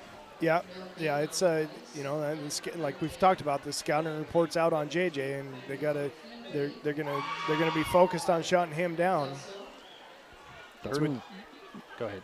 No, I was just gonna say we just got to maintain blocks, got to engage and maintain blocks and push some people around. 3rd and 6 from the 31 are the Highclimbers. Little pitch this time to Rhodes. He's gonna throw it. And down the field it goes, and Gunnar Jensen just couldn't drag that one in. A little bit more coverage than the last week on that play. Yeah, they saw that on film too, but that DB did a nice job of closing out. Everybody here wanted a pass interference call, but there was none to be had. That was a good defensive play. Yeah, Zayden Hoover, first guy there. So it's 4th and 6 from the 31. It looks like A.J. Weir's on to punt it away. But it almost worked, unfortunately. Well, a little different conditions tonight than last week, too. Let's put that out there. Yeah. So Hoover's standing about at 41. Wait for this punt from Weir. High snap. AJ gets the ball off. It's kind of a line drive that'll hit at the 50 and take a Shelton roll inside the 40 to the 38. 23 seconds to go in the half. And here comes Kelso. 23-yard punt. Yeah, got to protect here. I mean, Kelso's looking to put one more on the board before they go into halftime. So 31-0, all Kelso in the first half. 23 seconds remain. And Owen Dahl will bring him out, going the pistol. And like you said, they've taken advantage of both turnovers. Yep. Back to pass goes Dahl, and he'll throw to the far side. Off the hands, just bounced off the intended target there. I believe it's number 14, Carter Huntley. That is true. And incomplete. 19 seconds remain in the half.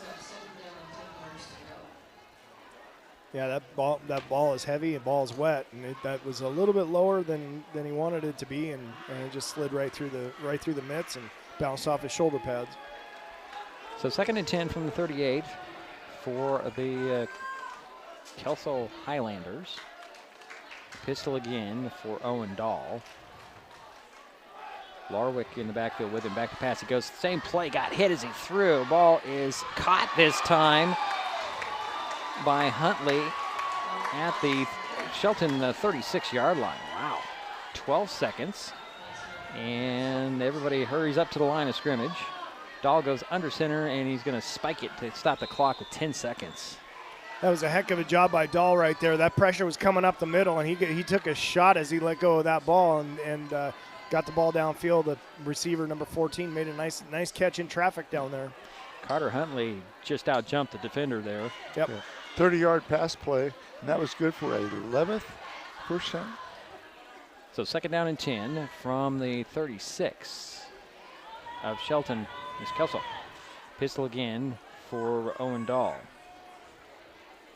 Hanson behind him. Larwick beside him, and we're going to have a penalty.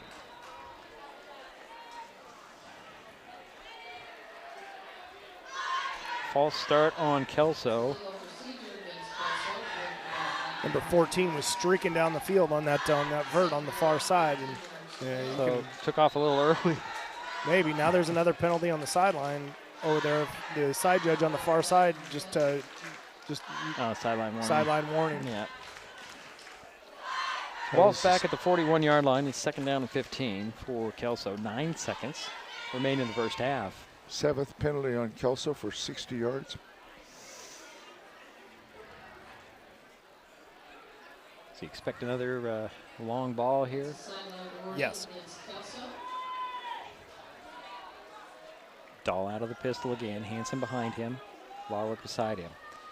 On the little reverse to Hoover. Hoover's going to look like he was going to throw. He is going to throw down the sidelines into Huntley. Huntley inside the 5 to about the 2 or 3. Depends on the spot. And there's 1 second left. Wow. They got to get this thing set up pretty quickly unless they're going to take a timeout. Somebody's going to take a knee. Yep, they just took a timeout. Wow. 33-yard pass play. Number 3 was the throw on Hoover. that, Jarrett. Yeah, number 3. That's Zayden Hoover with that throw. Okay. So make a note of that. I will.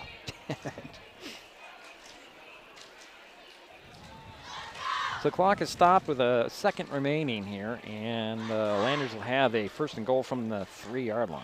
And who caught it? Number 14, Huntley. Thank you. Been setting that up, although all game it seems. Yeah. Huntley's been streaking down the sidelines. Yep, that was the defender just bit on that fly sweep a little bit, and they left him all alone back there behind the defense. So one play for the Landers here.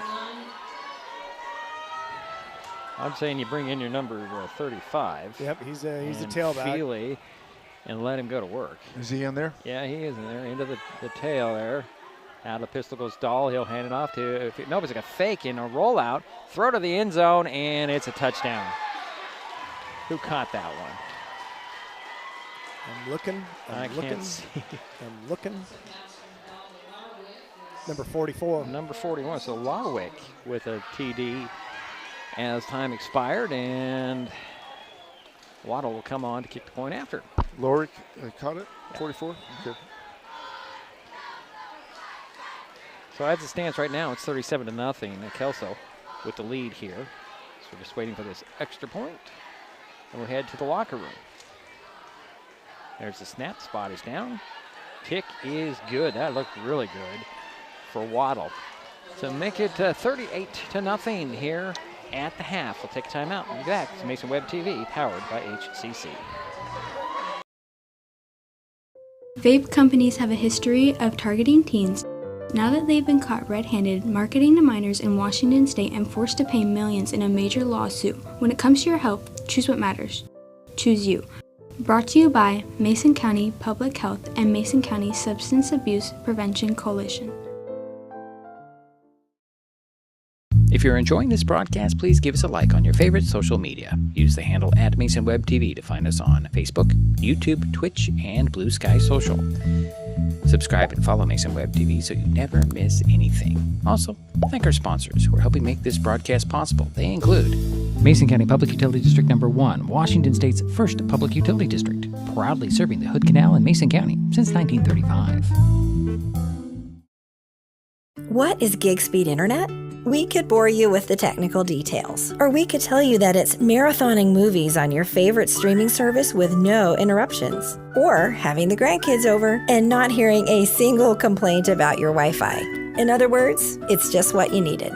Switch to gig speed internet from Hood Canal Communications today and get $25 off your first 4 months. Visit hcc.net or call 360-898-2481. In life, things aren't scripted. If you're an athlete, we need people like you and translate those skills to officiating. You can get a lot out of it. It happens in every town, in every game. We never have a perfect game, but the rewards always outweigh the negativities.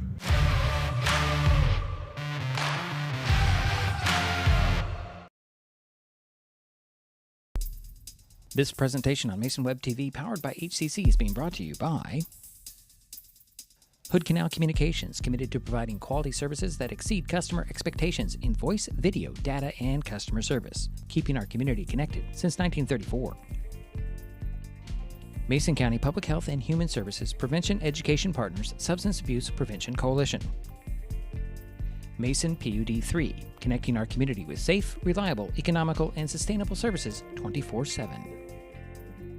The Conklin team at Windermere Real Estate. When it comes to real estate, nothing compares to local knowledge. Mason County Public Utility District Number 1, Washington State's first public utility district, proudly serving the Hood Canal in Mason County since 1935. The Port of Shelton, promoting possibilities and providing economic benefit to our community. And Mason Health, united community, empowered people, exceptional health.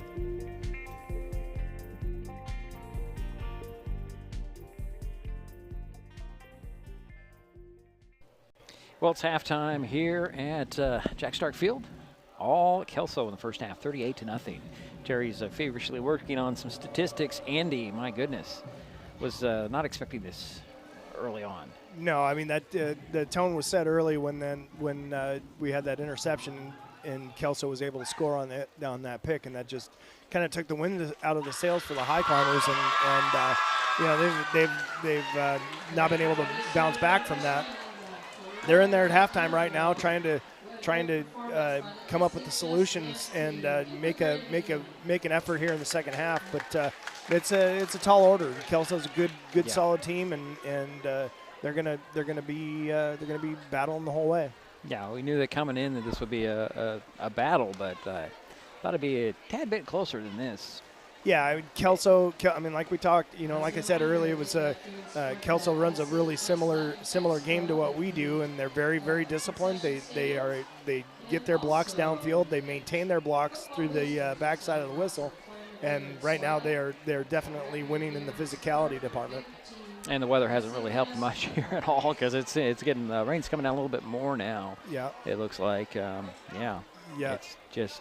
Yeah, I was a little worried about the crowd when we got here, and just before when we started our broadcast, it was a little sparse here, but they filled in nicely. Late arriving crowd. Yeah, late arriving and it's early departing. It looks like there's a number of people that are walking out right now, but well, maybe they're going to get some concessions. Oh, that's it. Yeah, they're probably coming back. You're right. Yeah. You just never know with the way Shelton plays here in the second half and what they did last week in the fourth quarter. Right, it's gut check time. I mean, there's a bunch of seniors on this team that have nothing to play for but pride right now. And they're hooping and hollering in there, and hopefully they're not pointing fingers, and because when you start pointing fingers, you got to take a look in the mirror before you point too many fingers. And if everybody can look each other in the eye right now and just say, hey, this is it. This is our last time this team is going to be together. With these individuals on this team, let's play for our seniors right now. Let's play for this community, and let's see if we can go out there and hold our heads high on the way out the door. All right, we'll take a quick timeout. Jerry's got some stats. As soon as he gets, get back to him in just a moment. 38-0 here. Kelso on top at the half. This is Mason Web TV, powered by HCC.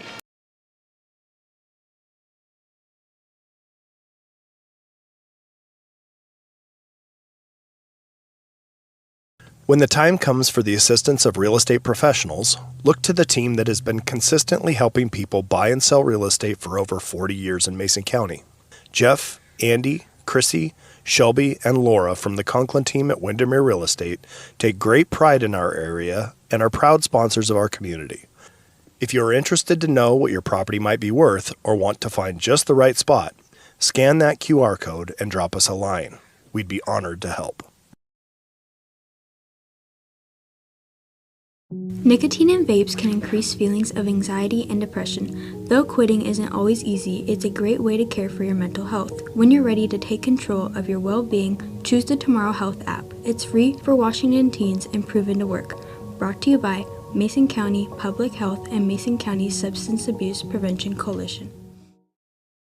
Neighbors help each other. It's how community works, and it's how we do business at Hood Canal Communications. We know you count on us for value-priced internet, TV, and phone service, backed by friendly local support. Your hard-earned dollars stay right here as we invest in our community, our people, and smart technology.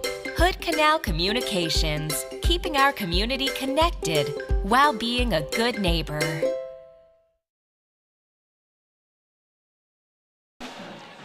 Well, it is halftime here at Jack Stark Field. 38-0.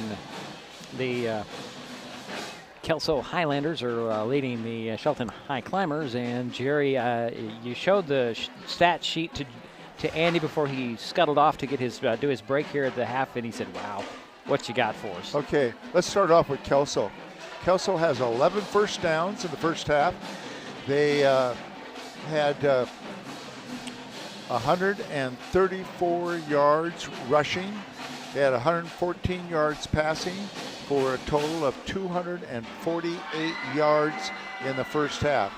They completed 5 of 8 passes, had no turnovers. The only thing that kind of held them back was they had 7 penalties for 60 yards. Mason Hansen, number 15, running back for Kelso, had 13 carries for 97 yards. So he had a good majority of that 134 yards. Wow. Yeah, Shelton had 1 first down. They had 11 carries for 12 yards. They had 6 yards passing, a total of 17 yards, completed 1 of 4 passes, had 2 turnovers, both were interceptions, and penalties. They had 23 yards because that 1 penalty was half the distance to the goal. Yeah. Wow. So that's the statistics. You know, it's just. Yeah, you look at the scoreboard, and that kind of tracks with everything. And the dominance of time. Yeah. It'd be interesting to see. I bet you they had the ball 4 times as long as. Oh, probably. Shelton. This is one of those things we don't really track. It's, Yeah, we should, though. Yeah, Yeah, and I'm going to try next year to do that. Maybe we'll get you some help. I don't know. Yeah. We keep expanding in our crew here, but. Yeah, that's okay. Well, maybe. As long as we do a good job. Yeah, well. Haven't That's heard the key. Too many complaints. Good. That's good. That's good. Oh, boy, that doesn't leave us a whole lot to talk about here. Well, Jerry. A.J. Weir, I think we can say some good things about A.J. Okay. A.J. had a punt of 38 yards and a punt of 34, and I don't think we had any runbacks on either one of those punts. So that's good news. Plus, he had a kickoff of 53 yards. So there was some bright moments. We almost made a nice goal line stand there. We stopped them the first 2 times inside the 5-yard line there, but unfortunately they've got the running backs. Oh, they got some power. They're big upstairs. They're big on their line too. Yeah, so. Yeah. They're just big. Yeah, they're just big. Andy's back. Boy. Like I said before, this is not exactly what I expected, but no. I kind of think Kelso just said, we're not going to take Shelton lightly at all. We're going to come out and bring it. Yeah, there's no doubt. I mean, this is a league game, right? And right. It's you're heading into the playoffs, and everybody wants to have momentum, and they're just fine-tuning their machine right now, and that's kind of what they look like. They're not making mistakes. They're making penalties, but when they get the plays off, they're doing a bang-up job of getting their blocks. And they will represent Mount St. Helens League well. Oh yeah, I think so. Greater St. Helens League. Greater Mount. Okay. Mount, Greater, whatever. The more they score, though, doesn't that go into the RPI and help in their seeding a little bit? Yeah, I mean, when it comes to playoffs. The old days of letting off the gas are gone, right? Yeah. I mean, because they're the seeding is crucial to who they stack up against, and so when they put big numbers up, and that improves their position in the playoff seeding. Yeah, they're likely going to host a game, aren't they? Oh yeah, for sure. So they might host the 3rd place team from another league. Who knows? I don't know. That all gets decided Sunday, I believe. Yeah, Saturday or Sunday. All that gets decided. Who plays what, who, and where, and when, and I'm glad I'm not having to choose, to be perfectly honest. Right. There's just so many good teams out there and so many surprises, and that's why you have the RPI and all that stuff. I'm not a big fan of the RPI system personally. Yeah, it's nice to have, it's nice to have that in place for, because it used to be there was the human element was involved in playoff matchups, and you get humans involved in those kinds of things, and there can be some politicking and some negotiating, and then all of a sudden one team seems to have a much easier path to the championships than another, and it's an attempt to make it fair. It's an attempt to have it be pretty much merit based, right? And that's a good thing. There used to be this kind of history of the same teams facing each other in the first round, right, and not being able to get over that hump year after year after year. And although it's kind of predictable in one sense, it's not necessarily true representation of the team at the time. Right. And you want to make sure that the best teams are the ones that have the opportunity to move forward, and it's if you're a high seed, you should host a game, right? And you should be playing somebody that's a lower seed, so that ultimately, as the bracket wears on, the better teams are in the quarterfinals and the semifinals and the finals. Right. Now you mentioned that. I want to step back and talk about the volleyball team. Yeah. And they're got the play-in game against the number 4 from the Greater St. Helens League. Yeah. I was looking at the fine print in the bracket. Yeah. The number 1 seed, if they lose, because they'll take on the winner of the play-in game. Okay. If they lose, they get another shot at it. Yeah. I think that's not fair. Yeah. Well, I mean, winning has to have some benefit, right? I mean, Right, well, yeah. I know, but it shouldn't be a double elimination for one team. From one team, Yeah, no, Well, it's still understand a double elimination, but I read it. It just seemed like right now it's, I believe it's Prairie, the number 1 seed. And it just seems like, okay, so they falter against the number 4, be it Shelton, be it the number and then they get another shot at it somewhere along the line in the championship game, and they can still come away with the championship. Boy. That's just, that makes it kind of make me crawl a little bit. You know, it's like, really? But, you know, again, you win, you should be rewarded, but then if you're the pigtail game, if you won your league, like say Shelton were to win the league, they didn't, but you know, but if they were to win the league, they still have to go that route, and I don't think that's fair. Right. What place did Shelton get? Second or third? Third, I think. Yeah, it's third. Yeah, they're the 3 seed, or no, they're third place in the league, and I'm not sure how the seeding all ends up, because we compete in volleyball in the 2A league, right? But we're in the 3A playoff bracket, and so there's some massaging that has to happen in order to make that right. Yeah, it's probably where they got to be in the top 3. It's actually it's a top 4. Oh, is it the top 4? Okay. It alternates every year. So it's either 3 or 4. Gotcha. Okay. I believe that's how they work it, and I'm kind of questioning whether it's going to stay this way for the near future, or would they try to change it somehow? Yeah, get in a different league. I guess that's a conversation for Scott Chamberlain. It's the purpose in us. The football team competing in the 3A GSL is it's a lot easier for a football team to travel once a week than it is for basketball, it is for volleyball, it is for soccer, who play multiple times a week. Right. You know, and having to travel down to Vancouver maybe multiple times, 3, 4, 5 times a season. You know, so they found a way for the other teams who play more often to be able to compete in the 2A league. But there's some rules that they have to comply with in order to qualify for playoffs. So. Yeah, it's kind of crazy. And you look around, and I was looking at all the leagues today. Just some classification leagues, especially in the Seattle metro area. There's like 2A, 3A, 4A. Schools all in the same league, and that to me that seems very hard to decide what playoff pictures and what have you, especially when you're a 2A school battling a 4A school on a regular basis. Yeah. When we were trying to figure out, where the football team was going to go play, we had the opportunity. The Highclimbers had the opportunity to stay in the 2A league, and then they had to have. There was a certain amount of rules. We had to have all of our non-league games had to be against 3A schools, and we had to go. I think we had to go undefeated in those 3A games, and we had to finish in the top 2 or 3 in our league, maybe even 2 in our league to be able to qualify for the playoffs. And it just got really convoluted. And so the decision, Scott Chamberlain and the powers that be, when it came time to make that change, they said, you know what, we want to take the muddy path away, and we want to have a clear path to the playoffs, and we want to play in this league, and if we position ourselves in the league as we should, we want in the playoffs. We don't want to have any if you woulda, I only shoulda, but you didn't do this stuff come into that equation. Okay. Yeah, it's interesting, and if it wasn't for the greater St. Helens League, where would Shelton play?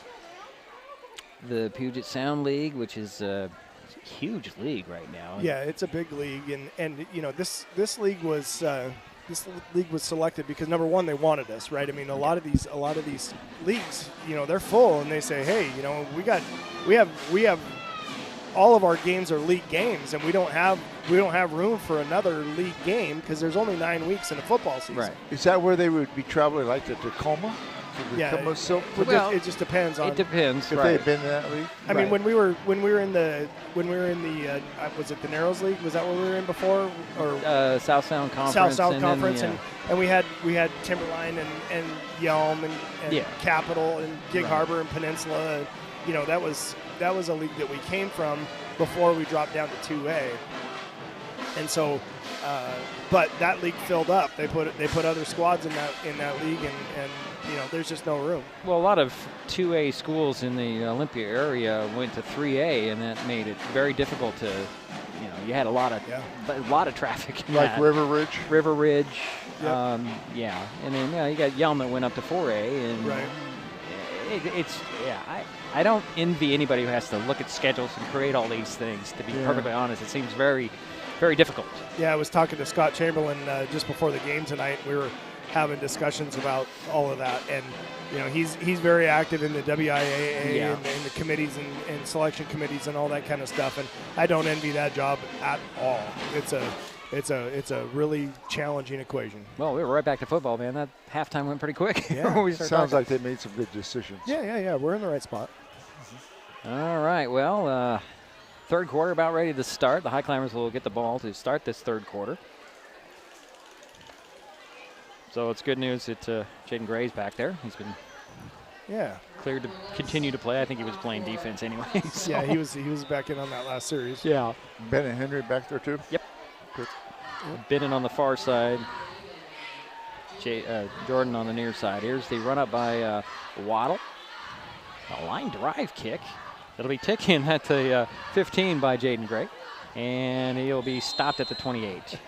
Just kind of like ended up in his hands. Yeah, kicked it right at him. He did a nice job of fielding that ball and got upfield and tried to make a stop, and that slippery turf, it left him. 13-yard return. Let's see. Okay, well, we'll spot the ball at the 27. Rain's coming down a little harder now. It is definitely coming down right now. Boy. Very glad they had the helmets on, right? The good news is it's coming straight down. It's not coming in sideways. That's what I was worried about. But these people down here in the first 2-3 rows get wet. Yeah, I was right about the flag. Here's a quick snap and a handoff to J.J. Rose, trying to find some running room. In behind his blockers. He's on his feet still, and he powers his way near the first down marker. Yeah, looks like they're going to give him the yardage on that first down. It was good strong run. Nice little cutback by J.J. His best run. Yeah, 11 yards. Ball at the 33. Maybe it's not 11, but 10.2. That was the second first down for the Highclimbers. Again, a quick snap and a handoff to J.J. Rhodes. Still picking his way, and he'll get a couple, maybe 5. Yeah, looks like 5. Up to the 43. Yep. Got a Kelso player down. Yeah. Seemed to me, and this is just an early observation, that JJ's following his blockers a little more now, not trying to find the hole. Yeah, he does a good job of sniffing out the little crease, and sometimes it's just best to get behind the big boys and then break off of their block. We used to tell them to cut off of their backside. So as soon as you saw they had control of somebody and you could see their backside, then it was time to cut right behind them and get as many as you can. 2nd and 5 for the Highclimbers. Ball's at the 43-yard line. They'll wind the clock here, 11:15 and counting in third quarter. Pistol again for Ryan Brady. It's like Alberto Manzo's in the backfield here. 2 receivers on the far side, 1 on the near side. There's a snap and a false start there. Yep, I saw that from up here. That our receiver on this side, he got moving a little early. We haven't seen Alberto as a running back. That was his first attempt tonight. No, he hasn't. That was a penalty. It's a 5-yard penalty. No, but that was his first. He was going to carry the ball. Oh, yeah. Well, likely. Yeah, it was. They were going to hand it off to him. That would have been his first carry. I'm just saying we just haven't seen Alberto on the offensive side of the ball so far tonight. No, we haven't. This will be his first appearance. First appearance. So it's 2nd and 10. Ball back at the 38-yard line, and there's a handoff to Alberto, and it breaks it out. Nobody expected number 4 to get up near midfield. Yeah, that was a nice little setup there, and Bennett did a good job of sealing that block on the outside, and then just what we were talking about, Alberto saw Bennett's backside, cut off of it, picked up the first down. Gain of 12 on the play. Ball's at the 49, 1st and 10. That's the Highclimber 49. Same formation this time. High snap and handoff to Alberto Monzo. Monzo turns it upfield, gets it into the secondary, runs over a guy at the Kelso 43-yard line. Good hard run by Manzo right there. He was going downhill the whole way, and getting running backs trained to fall forward is a great thing, and he did a nice job of picking up 8. Yep. Two nice carries so far. 2nd and 2 for the Highclimbers. Ball at the 43 of Kelso. Shotgun this time for Ryan Brady. Is that Rhodes back in there? Yes. And a quick snap. Back to pass goes Ryan. He's going to step up. He's going to throw it to his outlet there. And as Gunnar Jensen took a shot out of bounds, that's a first down. Yeah, great job. Great protection right there by the O-line. And Ryan had all day to work all the way through his progression. And Gunnar Jensen cracked free on that little shallow cross, and they hit him and picked up a nice first down. 37-yard line, 1st and 10 for Shelton in Kelso territory.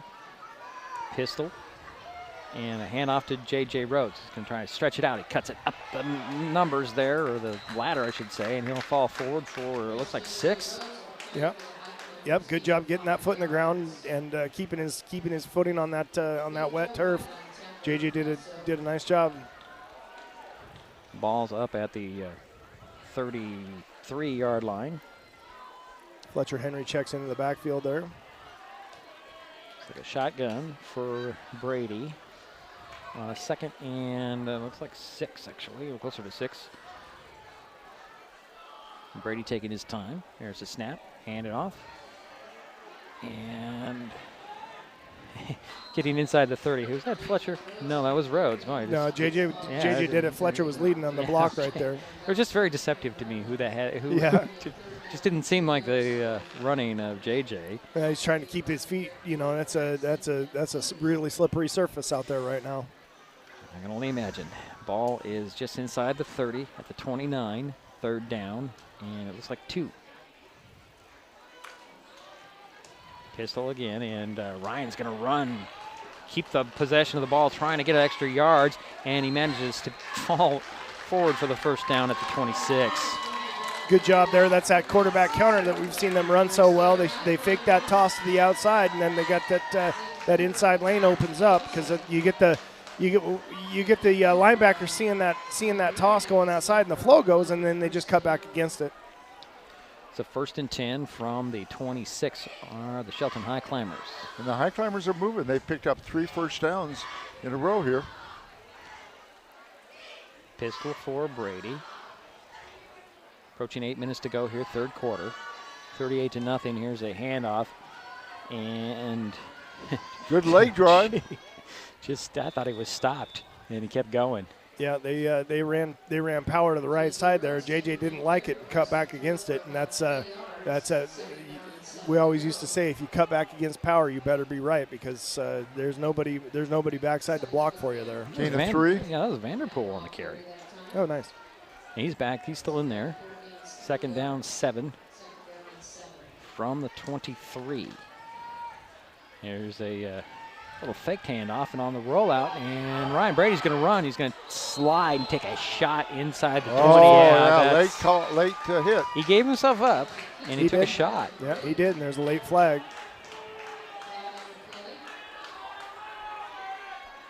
A little bit of chirping there after the fact, and that's a good thing. You get the Highclimbers coming to protect their guy right there. So the refereeing crew, who's been pretty good tonight, I got to say. And Brady got to the 18 on the run. So a gain of 5, and we'll see what the call is here. Yeah, it's going to be the personal foul, and half the distance from there. Good opportunity for the Highclimbers here.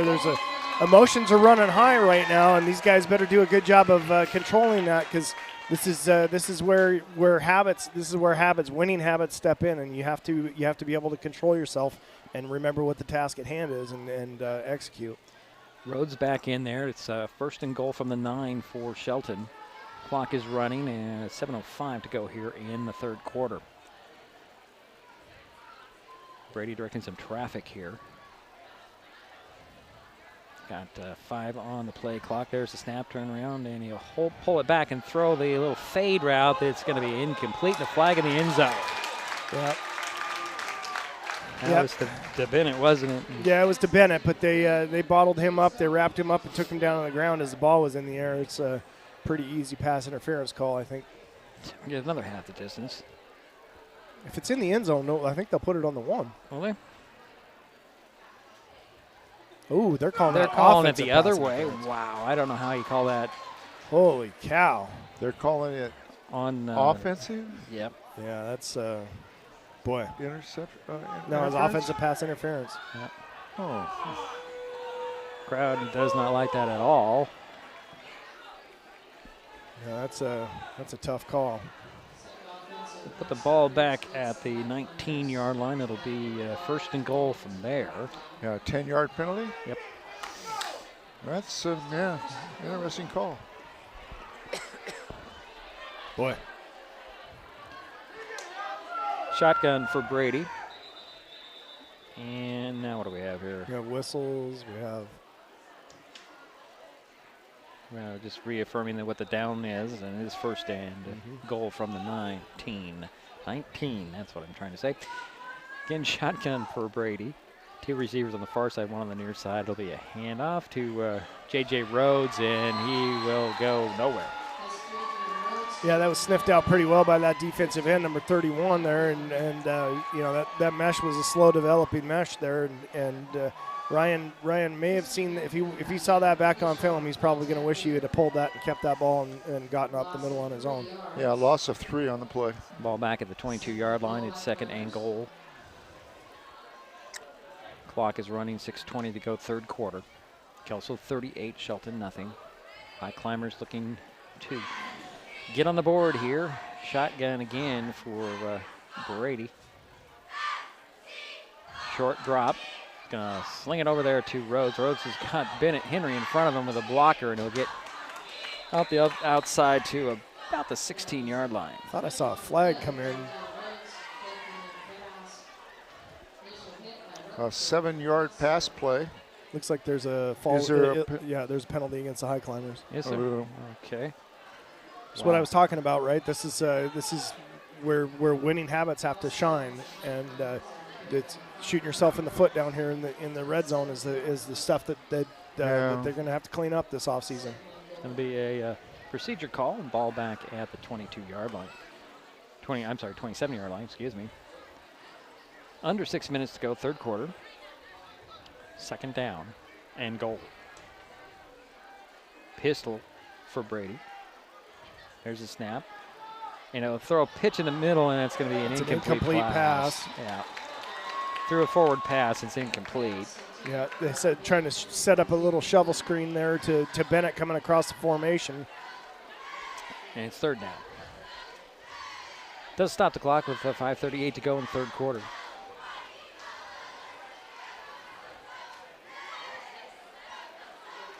Yeah, who's running the ball in and out? He's doing a hell of a job. Yeah, I'm not sure whose responsibility that is tonight. It's kind of hard. He's dressed really well, so you can't really see who it is. Yeah. But it's third and goal from the 27 for Shelton. Back to pass goes Brady. In the middle, steps up, and he's going to be taken down at the 30. Fourth down coming. Yeah, loss of 3 on the play. With the weather here, do you dare try to bring out A.J. Weir for a field goal? Well, pregame, I saw A.J. knocking him in from around 50, but I don't rain coming down. I don't know. I don't think so. Yeah. It's going to be fourth down and goal from the 31. Should be, if it was an attempt, it would be close to 50 yards. So, yeah. Well, Highclimbers going to go for it. Brady's going to go out of the shotgun. He's got 2 receivers on each side in stacks. And we've got a delay game on this one. Thanks. Just too much time. Yeah, that's a quarterback's job, is to find that play clock and see what's going on there. They got to get that call into him, and he's got to know what the time on that clock is for sure. So it's 4th and goal from the 36 now. Yeah, he was pretty hesitant on that because he was looking over to the sideline. Yeah, he's looking for the call from the staff, and there just wasn't enough ticks left when he got the call in. Uh-huh. Little tight formation here, shotgun for Brady. He's going to set up a little screen. It's complete, and it's Bennett Henry rolling over guys at the 20, and a flag comes in at the end of the play. Be interesting. That back judge is showing off that arm again with the long flag throw, and he's throwing an underhand too. That's kind of interesting. Yeah. So what do we have here at the end of the play? It's going to be a block in the back on the Highclimbers. Oh, that nullifies a 17-yard pass play to Bennett Henry. That's unfortunate. It wouldn't have been enough either way, Jerry. Yeah, I know it wouldn't. It wouldn't have been. I think they get You're right, but they get that 17 yards, and they get the ball at the end of the run. So give them the 17. Right. Yeah. Give them the 17 yards. Yeah. It goes down in the stat book. Right. But yeah, because they declined the penalty on that, and it'll be okay over on downs, and Kelso takes over on their own 19-yard line.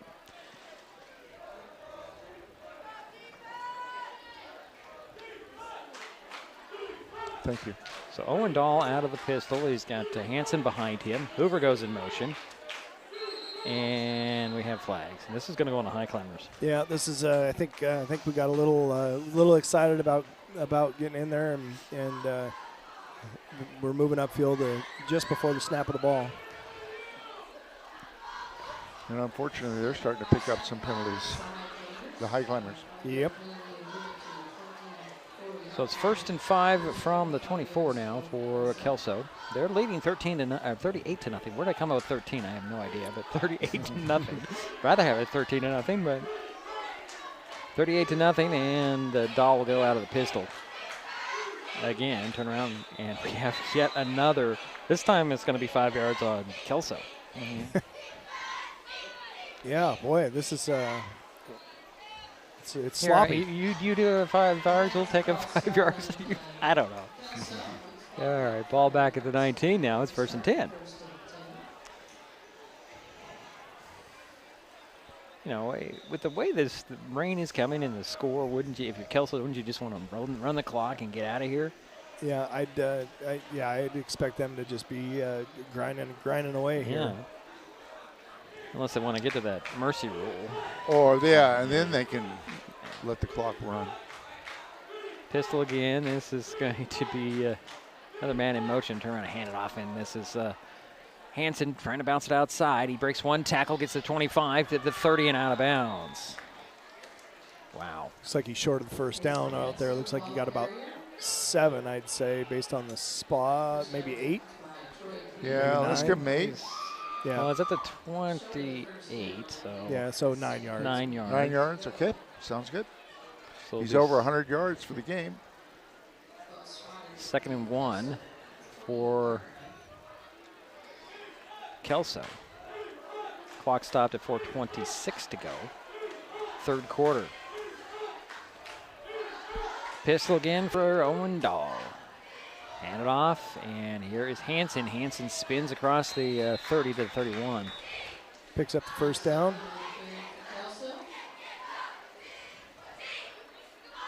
Pickup of 2 on the play. Well, make it the 32. It's going to be 3-yard pickup. 3, good. 1st and 10.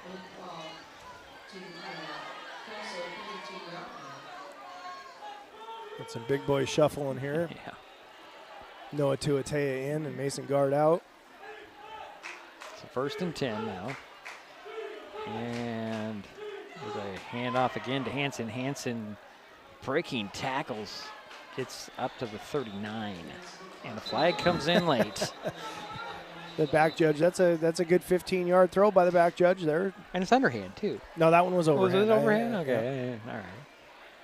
Either way, it's pretty impressive. Yeah, a couple of years ago when we were down on the sideline, I asked the white hat if I could get the number for the back judge, not this one, but a different guy, because he had such a good arm. I wanted to give him an opportunity to be our quarterback.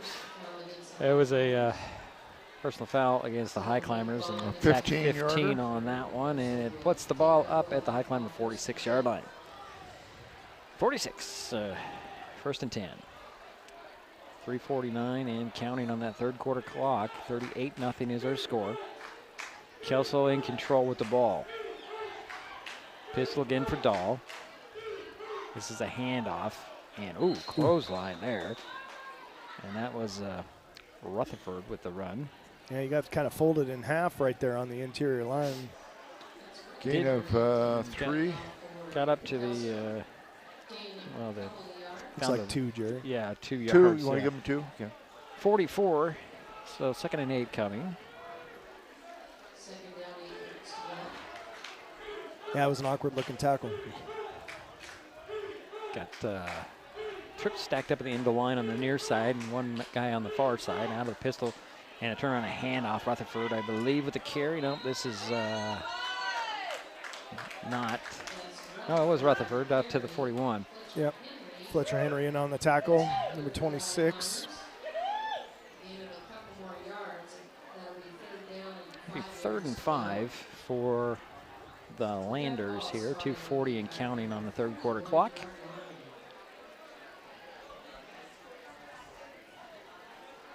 And Kelso's definitely taking their time here. Yeah, they're gonna milk clock as much as they can here. Play clock down to 5 now, and just now getting the line of scrimmage. 3, 2, 1. There should be a penalty coming in. There it is. That time the flag did not fly very far. It was only a 4-yard pass there. That was. And he was underhand. Yeah. He's doing a good job. It's just funny the way he just throws that. Yep. So it'll be 3rd and 10 from the 46 now for Kelso. 2:12 to go, third quarter. Rain continues to just calm down. Yes. Looks for some flooding in the Skoke Valley. Yeah. This weekend. For sure. Not surprising, really, but yeah, okay. Shotgun for Dahl this time. We're lined up in the neutral zone down here, but we're not calling that. And take the handoff, and it's a dump off, and this is going to be 44. Lorick with the catch and gets out of bounds near the 32. 14-yard gain. Nice little play action dump there, and get him out there in space, and picked up a first down. Yeah, 1st and 10 from the 32 now. Are the Landers? Our video club has given up. They came late, and then they're leaving early. All right. Must be nice, right? Yeah, no. Yeah, I mean, really. I'd rather be here. I know, me too. So shotgun again for Dahl, and he'll hand it off. And this time, the flag comes in late, and Rutherford might have got back to the line of scrimmage. We'll figure out what that flag is about. I'm pretty sure it's on. J.J. Rhodes and Sharkey in on that tackle. So we got a penalty on Kelso.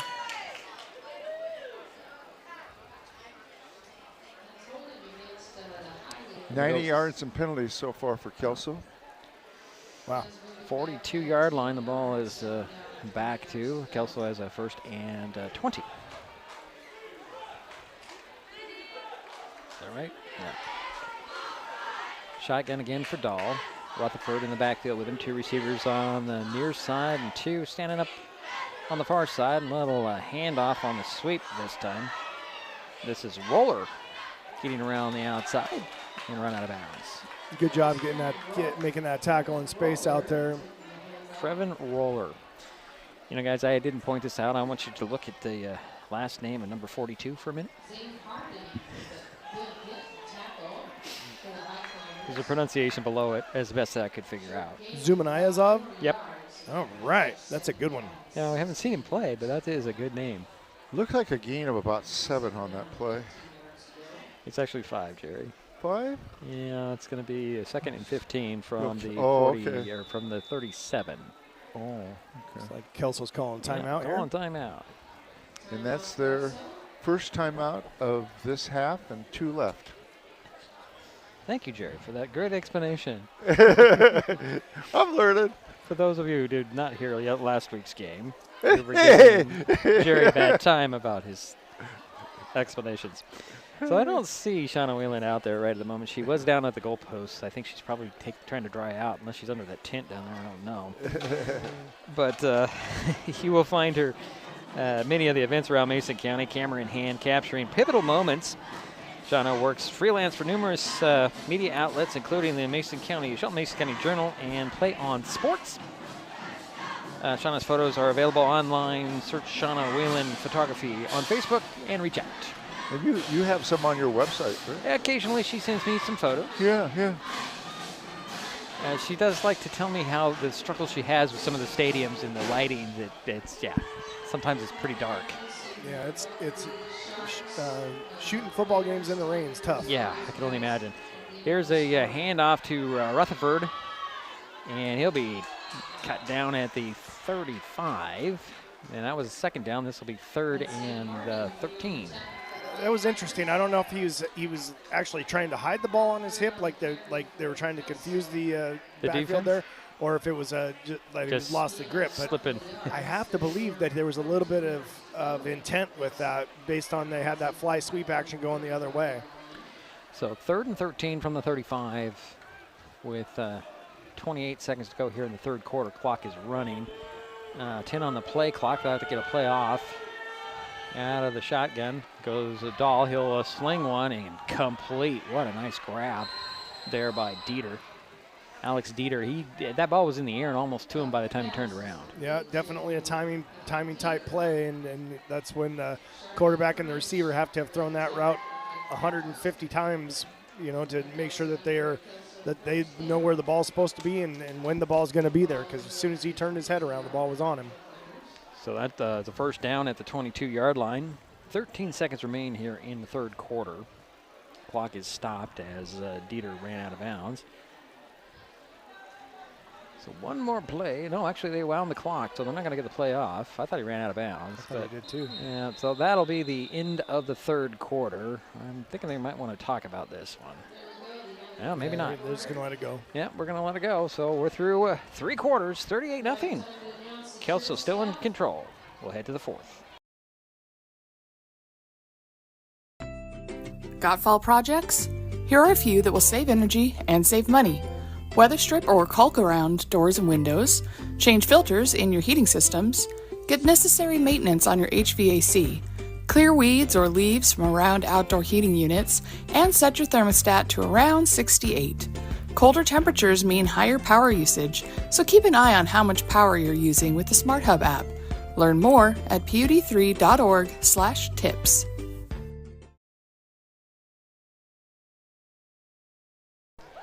We head to the fourth quarter play. 38-0 Kelso on top. Fourth, I said third, so it's fourth, right? What did I say? You said fourth. I did say fourth? Oh, man. At least that's what I heard. Okay, well, you're looking at the scoreboard, so you know.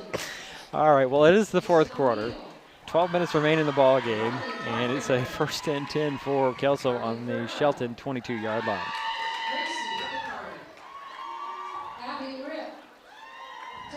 And here come the Landers breaking out of a huddle.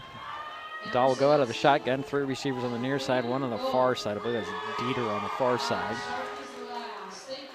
And a ball comes out, and who comes up with it? I think Kelso might have kept it. There's a little bit of a wrestling match for that, but yeah. Yeah, Mason Guard was there. He jumped on it, but 24 was able to wrestle it out of there.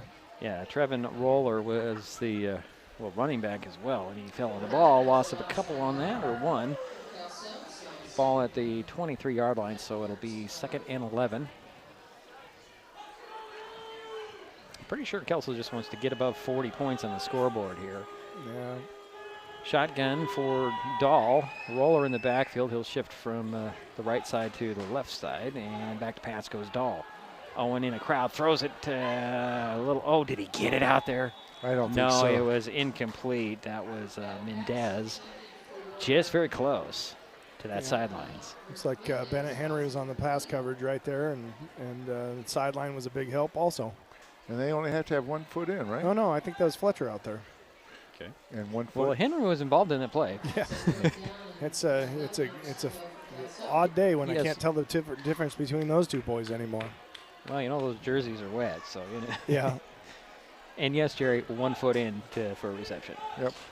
So 3rd down and 11 from the 23. Pistol for Owen Dahl. Fakes the pitch to Hansen. He's going to get it out there to, who is that? Who came up with that ball? Had me faked out. That's going to be 31. That's Dramal Togars. Also 31, Colin Mickelson on the tackle for the Highclimbers there, but I had the easier job with the name. So it's going to be 4th down, and it looks like 5 or 4. Ball at the 16-yard line. Need the 12 for the 1st down. I'd like to see the Highclimbers get a stop here. It'd be nice to get the offense back on the field and get down and score. Well, I got a stop at Philly. He's in the backfield behind Dahl. He'll get the handoff. Try to bounce to the outside. Highclimbers are on top of it and stop him. Nice stop. Good job. So over on downs it goes. The Highclimbers get the ball at the 16-yard line. 1st and 10. So they finally figured out how to stop number 35. Yeah, get him moving laterally instead of north and south, right? I mean, those big guys, they're like bowling balls going downhill, but when they start going sideways, advantage Highclimber defense. Yeah, the one that can go sideways is number 15 for Kelso. Certainly. Right. Highclimbers take over on their own 16-yard line with the 1st and 10. Out of the pistol goes Brady with Rhodes behind him. 2 receivers on the near side, one on the far side, a handoff to JJ. No, it's a keeper and a little dump-off pass to Bennett Henry. And Bennett just rolls over some guys to the 35. Good strong run right there, and Bennett does what he does best, and he takes on that defender and says, "You're not going to take me down easily." You needed another couple guys with white jerseys to help. Yeah. So 1st down at the 35 for the Highclimbers. Second pass caught by Bennett Henry. Shotgun for Brady. Not much of a drop. He's going to tuck it under, and he's got nowhere to run. Yeah, I got beat on the inside from that left tackle spot, and that's tough. You get back to the top of your drop there and expect to have a second or two to do something, and defenders in your face. Yeah, Rutherford on the tackle there for Kelso. Clock continues to run, 9:49 and counting in the game clock. 2nd down, 13. It's like 14 back at the 31 are the Climbers. Back to pass goes Brady. Pocket collapses. He'll step up and run. Got some running room. He'll get to the 40-yard line. Slide down there. Good job of scrambling there by Ryan. He picked up a nice gainer there on 2nd down. Picked up more than half the yards to gain, and so they got themselves into a 3rd and 5, which they can handle that. So 9-yard pickup for Ryan Brady. Clock continues to run as we approach 9 minutes remaining. 3rd down and 5 from the 40. Brady out of the gun. He'll go back to pass again. Looks over the field. He'll sling a little short pass out here, and with the reception is Gunnar Jensen at midfield. Yep, great, nice route. Another good job by Ryan, standing tall in there. Oh, we got a flag on the far side. Oh, no. It's going to be a hold on the Highclimbers. Wow. That nullifies a nice pass play. Boy, that's a weird spot to have a hold out there. And then a flag again here on the sidelines. I think we're going to get unsportsmanlike on the sidelines. It's right there in front of Coach Baldwin. Wow. Passion's great. But it's got to be controlled. But he's arguing how can there be a hold on the far side of the field right there, and he's letting them hear it. Right. So that'll march him back another 15 yards. It'll be 3rd down and 25. It looks like 26. You're right. He did have a good point, but. Yep. Ball back at the 19-yard line. Shelton needs the 45 for the first down. Third down. 26, if I'm counting that right. Yeah. 75 yards and penalties this half for the Highclimbers. So out of the pistol will go Brady. J.J. Rhodes behind him. Fakes the handout, back to pass goes Ryan, and he'll just go down. Ball back at the 13-yard line. Loss of 6. And it's fourth down, and they were trying to set up a screen pass there, and the defenders read it well and corralled Ryan before they could get the ball away. Doesn't look like anybody's going back for the punt, and now they're going to get somebody. And that'll be Mendez, Caden Mendez. Nope, and we'll switch it out. And I believe it's going to be McCreary. There's the punt. It'll take a bounce right into McCreary's hands at 50, and he'll be just smothered under after about 4-yard return.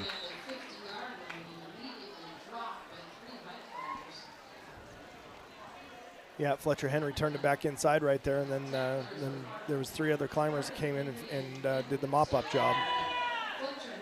So Kelso will take over on the high climber 47-yard line. 8 minutes remain here in the ball game. 38-0, all Kelso tonight. I think we're going to get some younger players coming out here. Yeah. Yeah, it's that time of the game. Get the young guys, get some experience under their belt, because as they move on into the playoff, you never know when somebody's going to go down. They need to have some time on the field. Brady Snaza will be at quarterback. He'll go out of the pistol. Turn around and hand it off, and nowhere to run is Roller, I believe. Yeah, Roller got back to the line of scrimmage. Looks like J.J. Rhodes and Alberto Manzo were there first. So it's 2nd and 10 from the 47.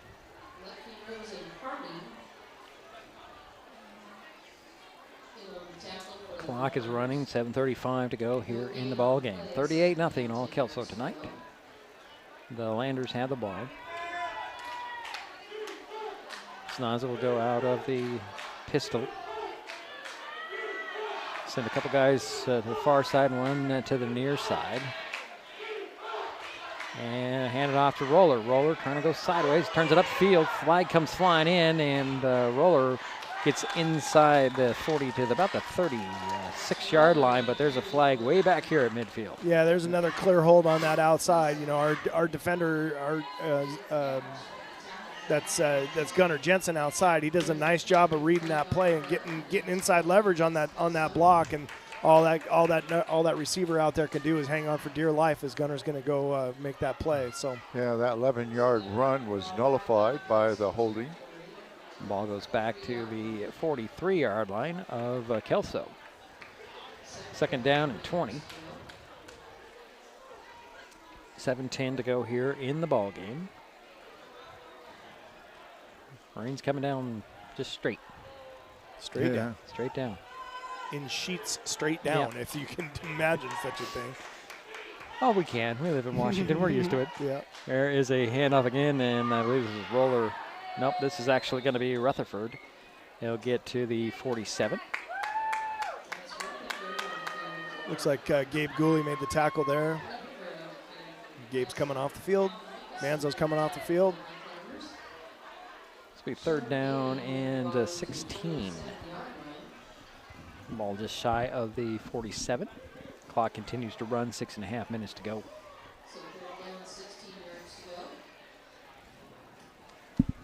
Sounds got to be a little aware of that play clock, as it's now at 10. We're breaking the huddle.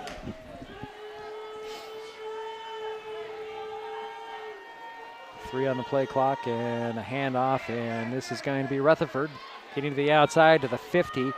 And he'll spin out of bounds, or near the sidelines actually, at the 44 of the Highclimbers. Sharky French on that tackle. Do we want to give the story about Sharky, or just let it go? Well, I think we'll just let it go. Gain of 9 by Rutherford on that play. 4th down and 7 from the 44. So I'll give you the quick version. I asked Sharky how he got his name, and he said he gave it to himself. When he was old enough to talk, he decided he wanted his name to be Sharky, and that's that. It's not legally his name, but it's how everybody else knows him. Right.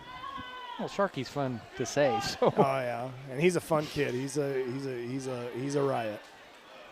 So 4th down, and it's a punt for Kelso here. And there is the snap, and it's blocked. Mason Guard got a hand on it, and scooping it up is going to be the punter, and that's going to be Caden Mendez. He did run it back to the 46, but it's over on downs either way, or 48. Mason came through there possessed. He was going to make a play, and you could see that as soon as that ball was snapped. He was back there fast. Good job getting there to the point of the kick and knocking that ball down. Yeah, and every inch of his frame, man. Yep. And we've talked about this before. Is that a turnover? No, because it was a 4th down. It's over on downs. Technically, yes. Yeah. But yeah. Actually, that's a punt because the ball was kicked, and so it was blocked. It was kicked. It's not a turnover. That's not call it. We won't call it a turnover. We'll call it a block punt. Yeah, it's a block punt. It's a block punt. All right, 1st and 10 for Shelton at their own 48-yard line. Pistol for Brady. Fakes the handoff. He's on the rollout. Gonna slip by a couple of guys in the backfield. Get to the 50 into Kelso territory. He'll be dropped just at the 46-yard line. He slipped by a lot of people there. Yeah. He found a nice little lane to tuck in there and had a nice little gain. And that bootleg was blown up from the beginning. He saw it and moved downfield. Yeah, he picked up 6 on that. 2nd down and 4 from the 46-yard line. And again, out of the pistol goes Brady. Turn around, hand it off. Here's Alberto Monzo straight up the gut. Still on his feet to the 35. Wow. Nice pickup. About 11 there for Alberto Manzo. 1st and 10 for the Highclimbers on 35. He's picked up 3 nice carries this half. 1 for 12, 1 for 8, and 1 for 11. Good job. 4.5 minutes to go here in the ball game. Here's a little keeper. It's going to be a dump-off pass to Pennant Henry. He's going to fight for the 1st down on that far sideline. Very close to the 1st down. Yeah. I think they're giving it to him. 25-yard line, 1st and 10 for the Highclimbers. He also stopped the clock, or he stepped out of bounds. 4:18 to go. Now they'll wind it up. Didn't he get out of bounds? Yeah, I thought he got out of bounds. Pistol again for Brady. Clock is running as we approach 4:05. Fake the handoff, and he'll dump it off again to. This was actually intended for Ethan Corbin. Yeah, that was a dangerous ball out there. That flat defender saw that coming, and he undercut that route and went through his hands. And he had an open field.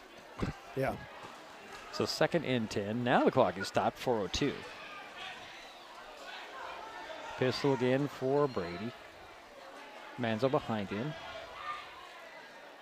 And back to pass. Going to dump it off in the middle to Alberto. Alberto on the screen, and he's still on his feet to the 15 and drags guys to the 13. Yep, nice little middle screen there. Manzo did a good job of securing that ball. If you saw when he caught that, the first thing he did is he tucked that up high and tight so that when traffic came, he had a good grip on it. It's a 1st and 10 for the Highclimbers. 13-yard pass play. On the 13, Rhodes is going to come in. Fletcher Henry came in earlier. Got Bennett split out wide down here. Watch for a fade ball to him out here. And there's going to be a flag.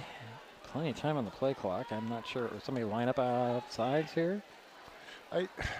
Yep, it must have been. No, it's too many men on the field. Oh, was there? Okay. I didn't see the actual signal. He did the signal. Yeah. Yep. Some of those guys do it so differently these days. Yeah. You kind of, this little sheet that I printed out a couple weeks ago is kind of it's a 5-yard penalty, so it's going to be 1st and 15.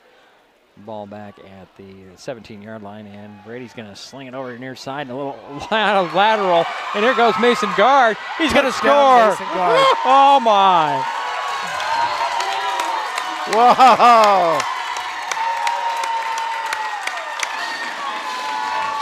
So that was a completed pass to Bennett Henry, and then he lateraled to Mason Guard, and he just rumbled about 12 yards for the score.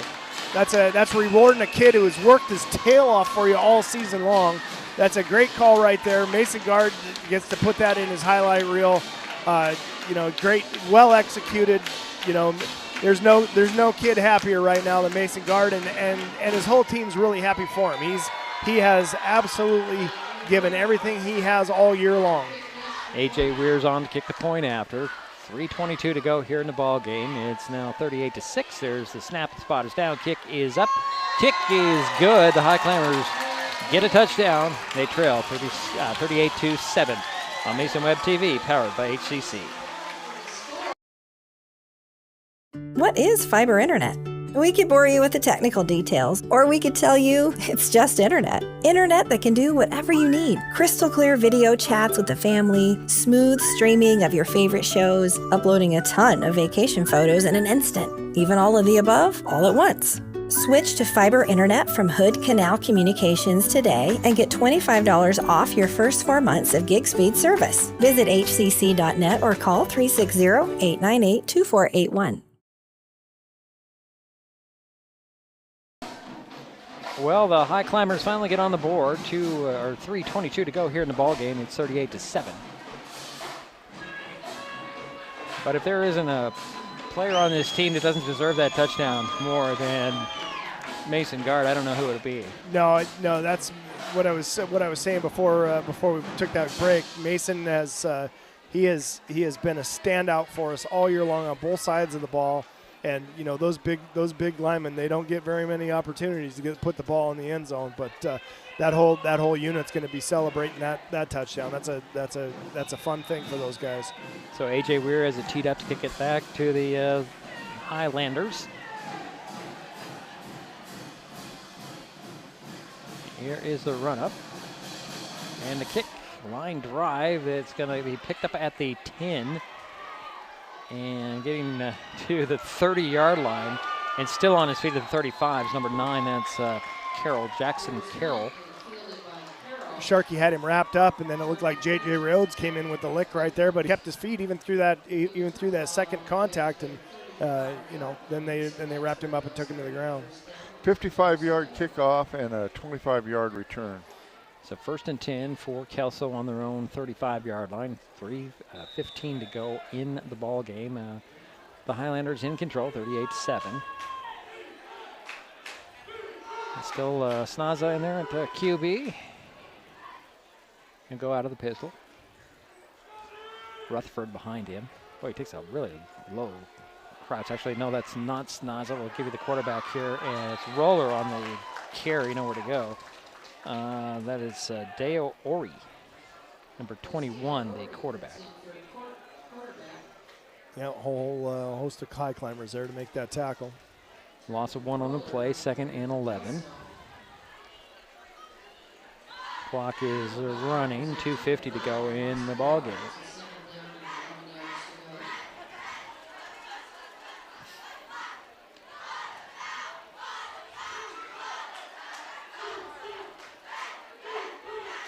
Ori will go out of the pistol. Hand it off, and this is going to be Carroll on the carry to the 40. Zane Harding on the tackle. 6-yard pickup, 2nd and actually it should be 3rd and 5 from the 40. 2:10 to go in the ball game. Clock is running, the rain is falling. Kelso shuffling guys in. I don't have a 45 on my list, guys. He's out there. Yeah. We'll go in the slot on the far side. Erickson's the wide out on the far side. And a delay game on Kelso. So 3rd and 10 from the 35 now. 1:42 to go in the ball game. And they'll wind the clock here. Pretty quick on the clock, Paul. Yeah. Maybe he wants to go home. He's nice and warm up there. He's got a that's heater. very true. Yeah, I don't know. Under a minute and a half remaining.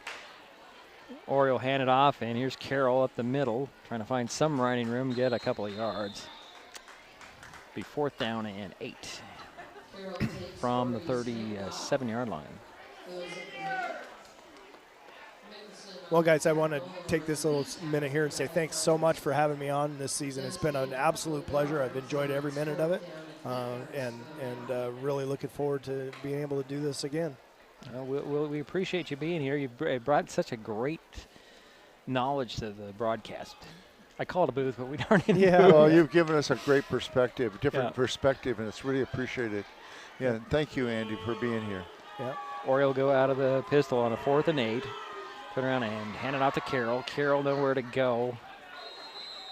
Might have eked out a yard on that, but it's over on downs with 36 seconds remaining for the Highclimbers. Yeah. Yeah, it's been fun, and there's an old saying, if you can't dazzle them with your brilliance, fill in the blank. Those who can do, those who can't teach, those who have zero talent end up in a broadcast booth. Oh, thanks. I'm talking about myself. Oh, okay. No, it's been a great time. I've really enjoyed it. It's been a lot of fun with you here, Andy, and keeps Jerry off the mic a little more. Yeah.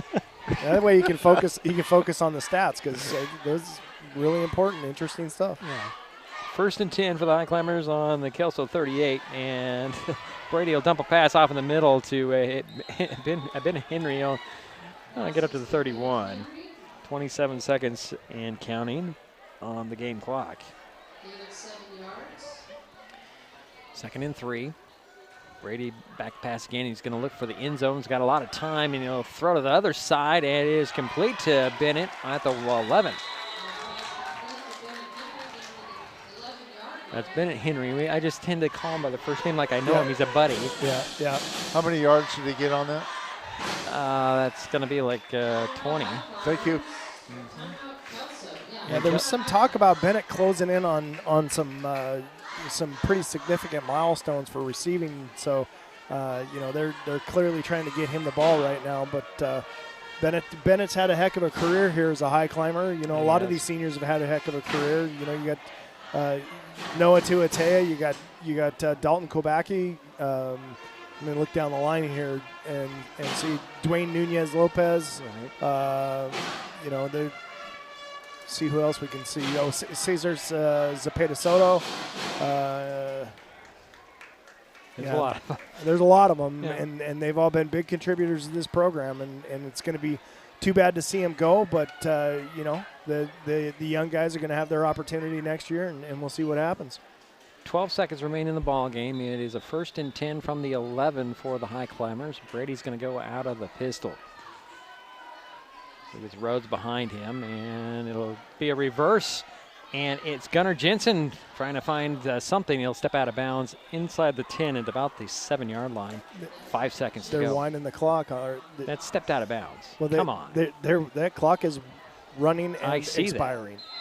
That was, he stepped out of bounds. Clearly was out of bounds. Well, there should be 5 seconds to go here. This line judge on the far side is the guy who wound the clock. Okay. Well, it's going to be officially in the books here. 38-7 the final score. Kelso takes a long trip up to Shelton and comes away with a impressive victory. And we will take a timeout. We'll be back. It's Mason Web TV, powered by HCC. When life gets stressful, reaching for a vape might seem like a quick fix. But vaping can actually make feelings of anxiety and depression worse each time you vape. Nicotine tricks your brain into feeling rewarded, and the more you vape, the more nicotine receptors your brain creates. Over time, your body needs more and more nicotine to feel good, and when you can't get enough, you can experience withdrawal symptoms like anxiety, mood swings, and depression. Learn more at chooseuwa.org. Brought to you by Mason County Public Health and Mason County Substance Abuse Prevention Coalition. When it comes to real estate, experience matters. For over 40 years, the Conklin team at Windermere has been helping Mason County buy and sell homes with care, dedication, and local expertise. We are Jeff, Andy, Shelby, Chrissy, and Laura, your neighbors, climber sponsors, and friends. Thinking about selling or curious what your home is worth, or maybe you're ready to find the perfect spot to call your own. Simply scan the QR code and drop us a line. We'd love the chance to connect and help make your next chapter a great one. If you're enjoying this broadcast, please give us a like on your favorite social media. Use the handle @MasonWebTV to find us on Facebook, YouTube, Twitch, and Blue Sky Social. Subscribe and follow Mason Web TV so you never miss anything. Also, thank our sponsors who are helping make this broadcast possible. They include Mason County Public Utility District Number 1, Washington State's first public utility district, proudly serving the Hood Canal in Mason County since 1935. Vape companies have a history of targeting teens. Now that they've been caught red-handed marketing to minors in Washington State and forced to pay millions in a major lawsuit, when it comes to your health, choose what matters. Choose you. Brought to you by Mason County Public Health and Mason County Substance Abuse Prevention Coalition.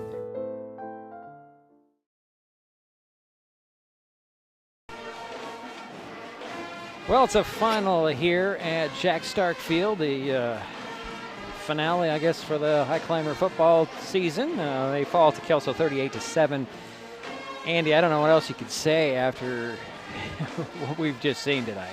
Yeah, there's not much to say at this point. Kelso's a good squad. The Highclimbers, we knew it was going to be an uphill climb for them tonight. I mean, the nice thing is they came down and got that score late, and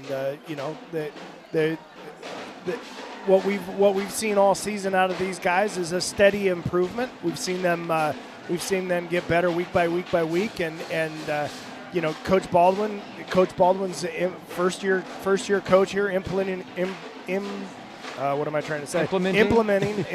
a brand new system. Yeah. And he's got a lot to build on. These guys believe. They're going to fight. They're going to work hard, and they are going to get in that weight room and study and learn all kinds of stuff in the off season. And I expect these Highclimbers to come out here ready to compete again next season. And you tip your hat to Kelso, say good luck in the playoffs, and we'll see you next year. Yeah, I do. I am scheduled to talk to Coach Baldwin next week to get a final wrap-up on the season. Yeah, so it'll be interesting, and I'm going to try and get it as we just sit down and have a conversation. My conversations with him all season long have been kind of like very intense. Yes. And we've been standing, and I'm thinking I'm going to say, okay, let's sit and talk. Let's just have a nice, relaxed conversation. There's nothing to really – no urgency to this. Let's see, you got a whole off season to think about. You have a whole season to think about, and that's what we're going to talk about. Right. We'll talk about this game. We'll talk about a lot of things. And that'll be next. I'll probably have that online probably next Friday. Excellent. For everybody. Yeah, great. And we're just waiting for Jerry to finish scribbling his on his notes. I mean, I got the one positive about the second half, I got to say, is the Kelso didn't get in the end zone in the second half at all. Yeah. That's a positive to build on. That is for sure. I mean, the Highclimbers came out and they played solid defense and kept him out. The penalty bug bit the Climbers a little bit in the second half, but in Highclimber fashion, they stayed in the fight. Right? They kept fighting. There's nothing but up. And I believe that Coach Baldwin will have these guys ready to strap them up in August when we get back together with them. I have no doubt about it, and Jerry gets the 2 thumbs up, and he's and a all big sigh done. of relief. on a great job for Jerry this season. What do you got for your final statistics there? Thank you. And Andy, thank you for being here with us. We really appreciate you. And I always enjoy working with Diedrich. My main role is to make him laugh. I think I've succeeded a little bit. Because I'm a grump. Okay. Kelso had 14 first downs. They had 134 yards rushing. They had 144 yards passing, a total of 278 yards. The quarterbacks, okay, 8 for 12. No turnovers. That was a biggie. but they did have a lot of penalties, 13 for 105 yards, and like you mentioned, they didn't score in the second half. Yep. Yeah, that's a good thing. Now, Shelton had 8 first downs. Okay, let's put that down. They had 97 yards, 97 yards passing. They had 80 yards rushing, and that was a total of 177 yards compared to Kelso's 278. The quarterbacks for the quarterback for Shelton was 8 for 12, pretty good. Turnovers 2, and penalties not got to clean it up a little bit. 12 for 103 yards. So Rhodes was a leading carrier. He had 16 carries for 48 yards. Bennett Henry was a leading receiver. He had catches of 17, 20, 12, and 20, and he caught 4 passes. Gunnar Jensen also caught a pass, and so did Alberto Manzo. I was proud of the Highclimbers. They didn't give up, and they played well second half, and guess that's it. That's it. All right. You know, A.J. Weir, you could always mention good things about him and his kicking game. He had a couple of 50-yard kickoffs, or one 50-yard kickoff and another 55-yard kickoff. Well, I think, that's what we expect out of A.J., period. Yeah. Decent kicking. Anything to add there, Ian? Nope. Okay. Just looking forward to doing this. Looking forward to seeing these guys continue to improve, and it's an emotional time for those seniors down there right now. This is a hard night for a lot of guys, but the thing that the coaching staff's telling them right now is, hey, there's only one team per season that ends their season the way they wanted to, and right. Don't hold your head high. Understand that these guys may have been the ones that flipped the switch for the Highclimber football program, and there's good things to come. Yep. All right, well, that's a wrap on the football season for Shelton. Kelso will be heading to the postseason next week. Will likely be hosting a game. I don't know what it is yet. We'll find out this weekend who plays who and where. That will do it for us from Highclimber Stadium. My thanks to Jerry Apple and Andy Conklin for their help with tonight's broadcast as well as all season long. And nice job on you. You did well. Thank you. Thanks, guys. Yeah, thanks, Diedrich, for making this happen, because there's a bunch of people that you do so much work. People realize you're here at least about 2 hours before the game, and you're usually here at least an hour and a half afterwards. No, not usually that long. Hour, maybe. It depends on how many people want to talk to me. Yeah, but you put a lot of extra time into this. If I didn't like it, I wouldn't do it. Yeah. the community appreciates it. No, I'm glad to hear. I'm glad to hear that. Yep. All right, so as I mentioned, that'll do it for our football season. Final score, Kelso 38, Shelton 7. Our next football broadcast has yet to be determined, but will likely feature the North Mason Bulldogs in the postseason next week.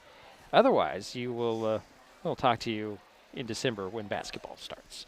You've been watching high school sports on Mason Web TV, powered by HCC. Thanks for joining us tonight and every night. The preceding presentation on Mason Web TV, powered by HCC, has been brought to you by Hood Canal Communications, committed to providing quality services that exceed customer expectations in voice, video, data, and customer service, keeping our community connected since 1934.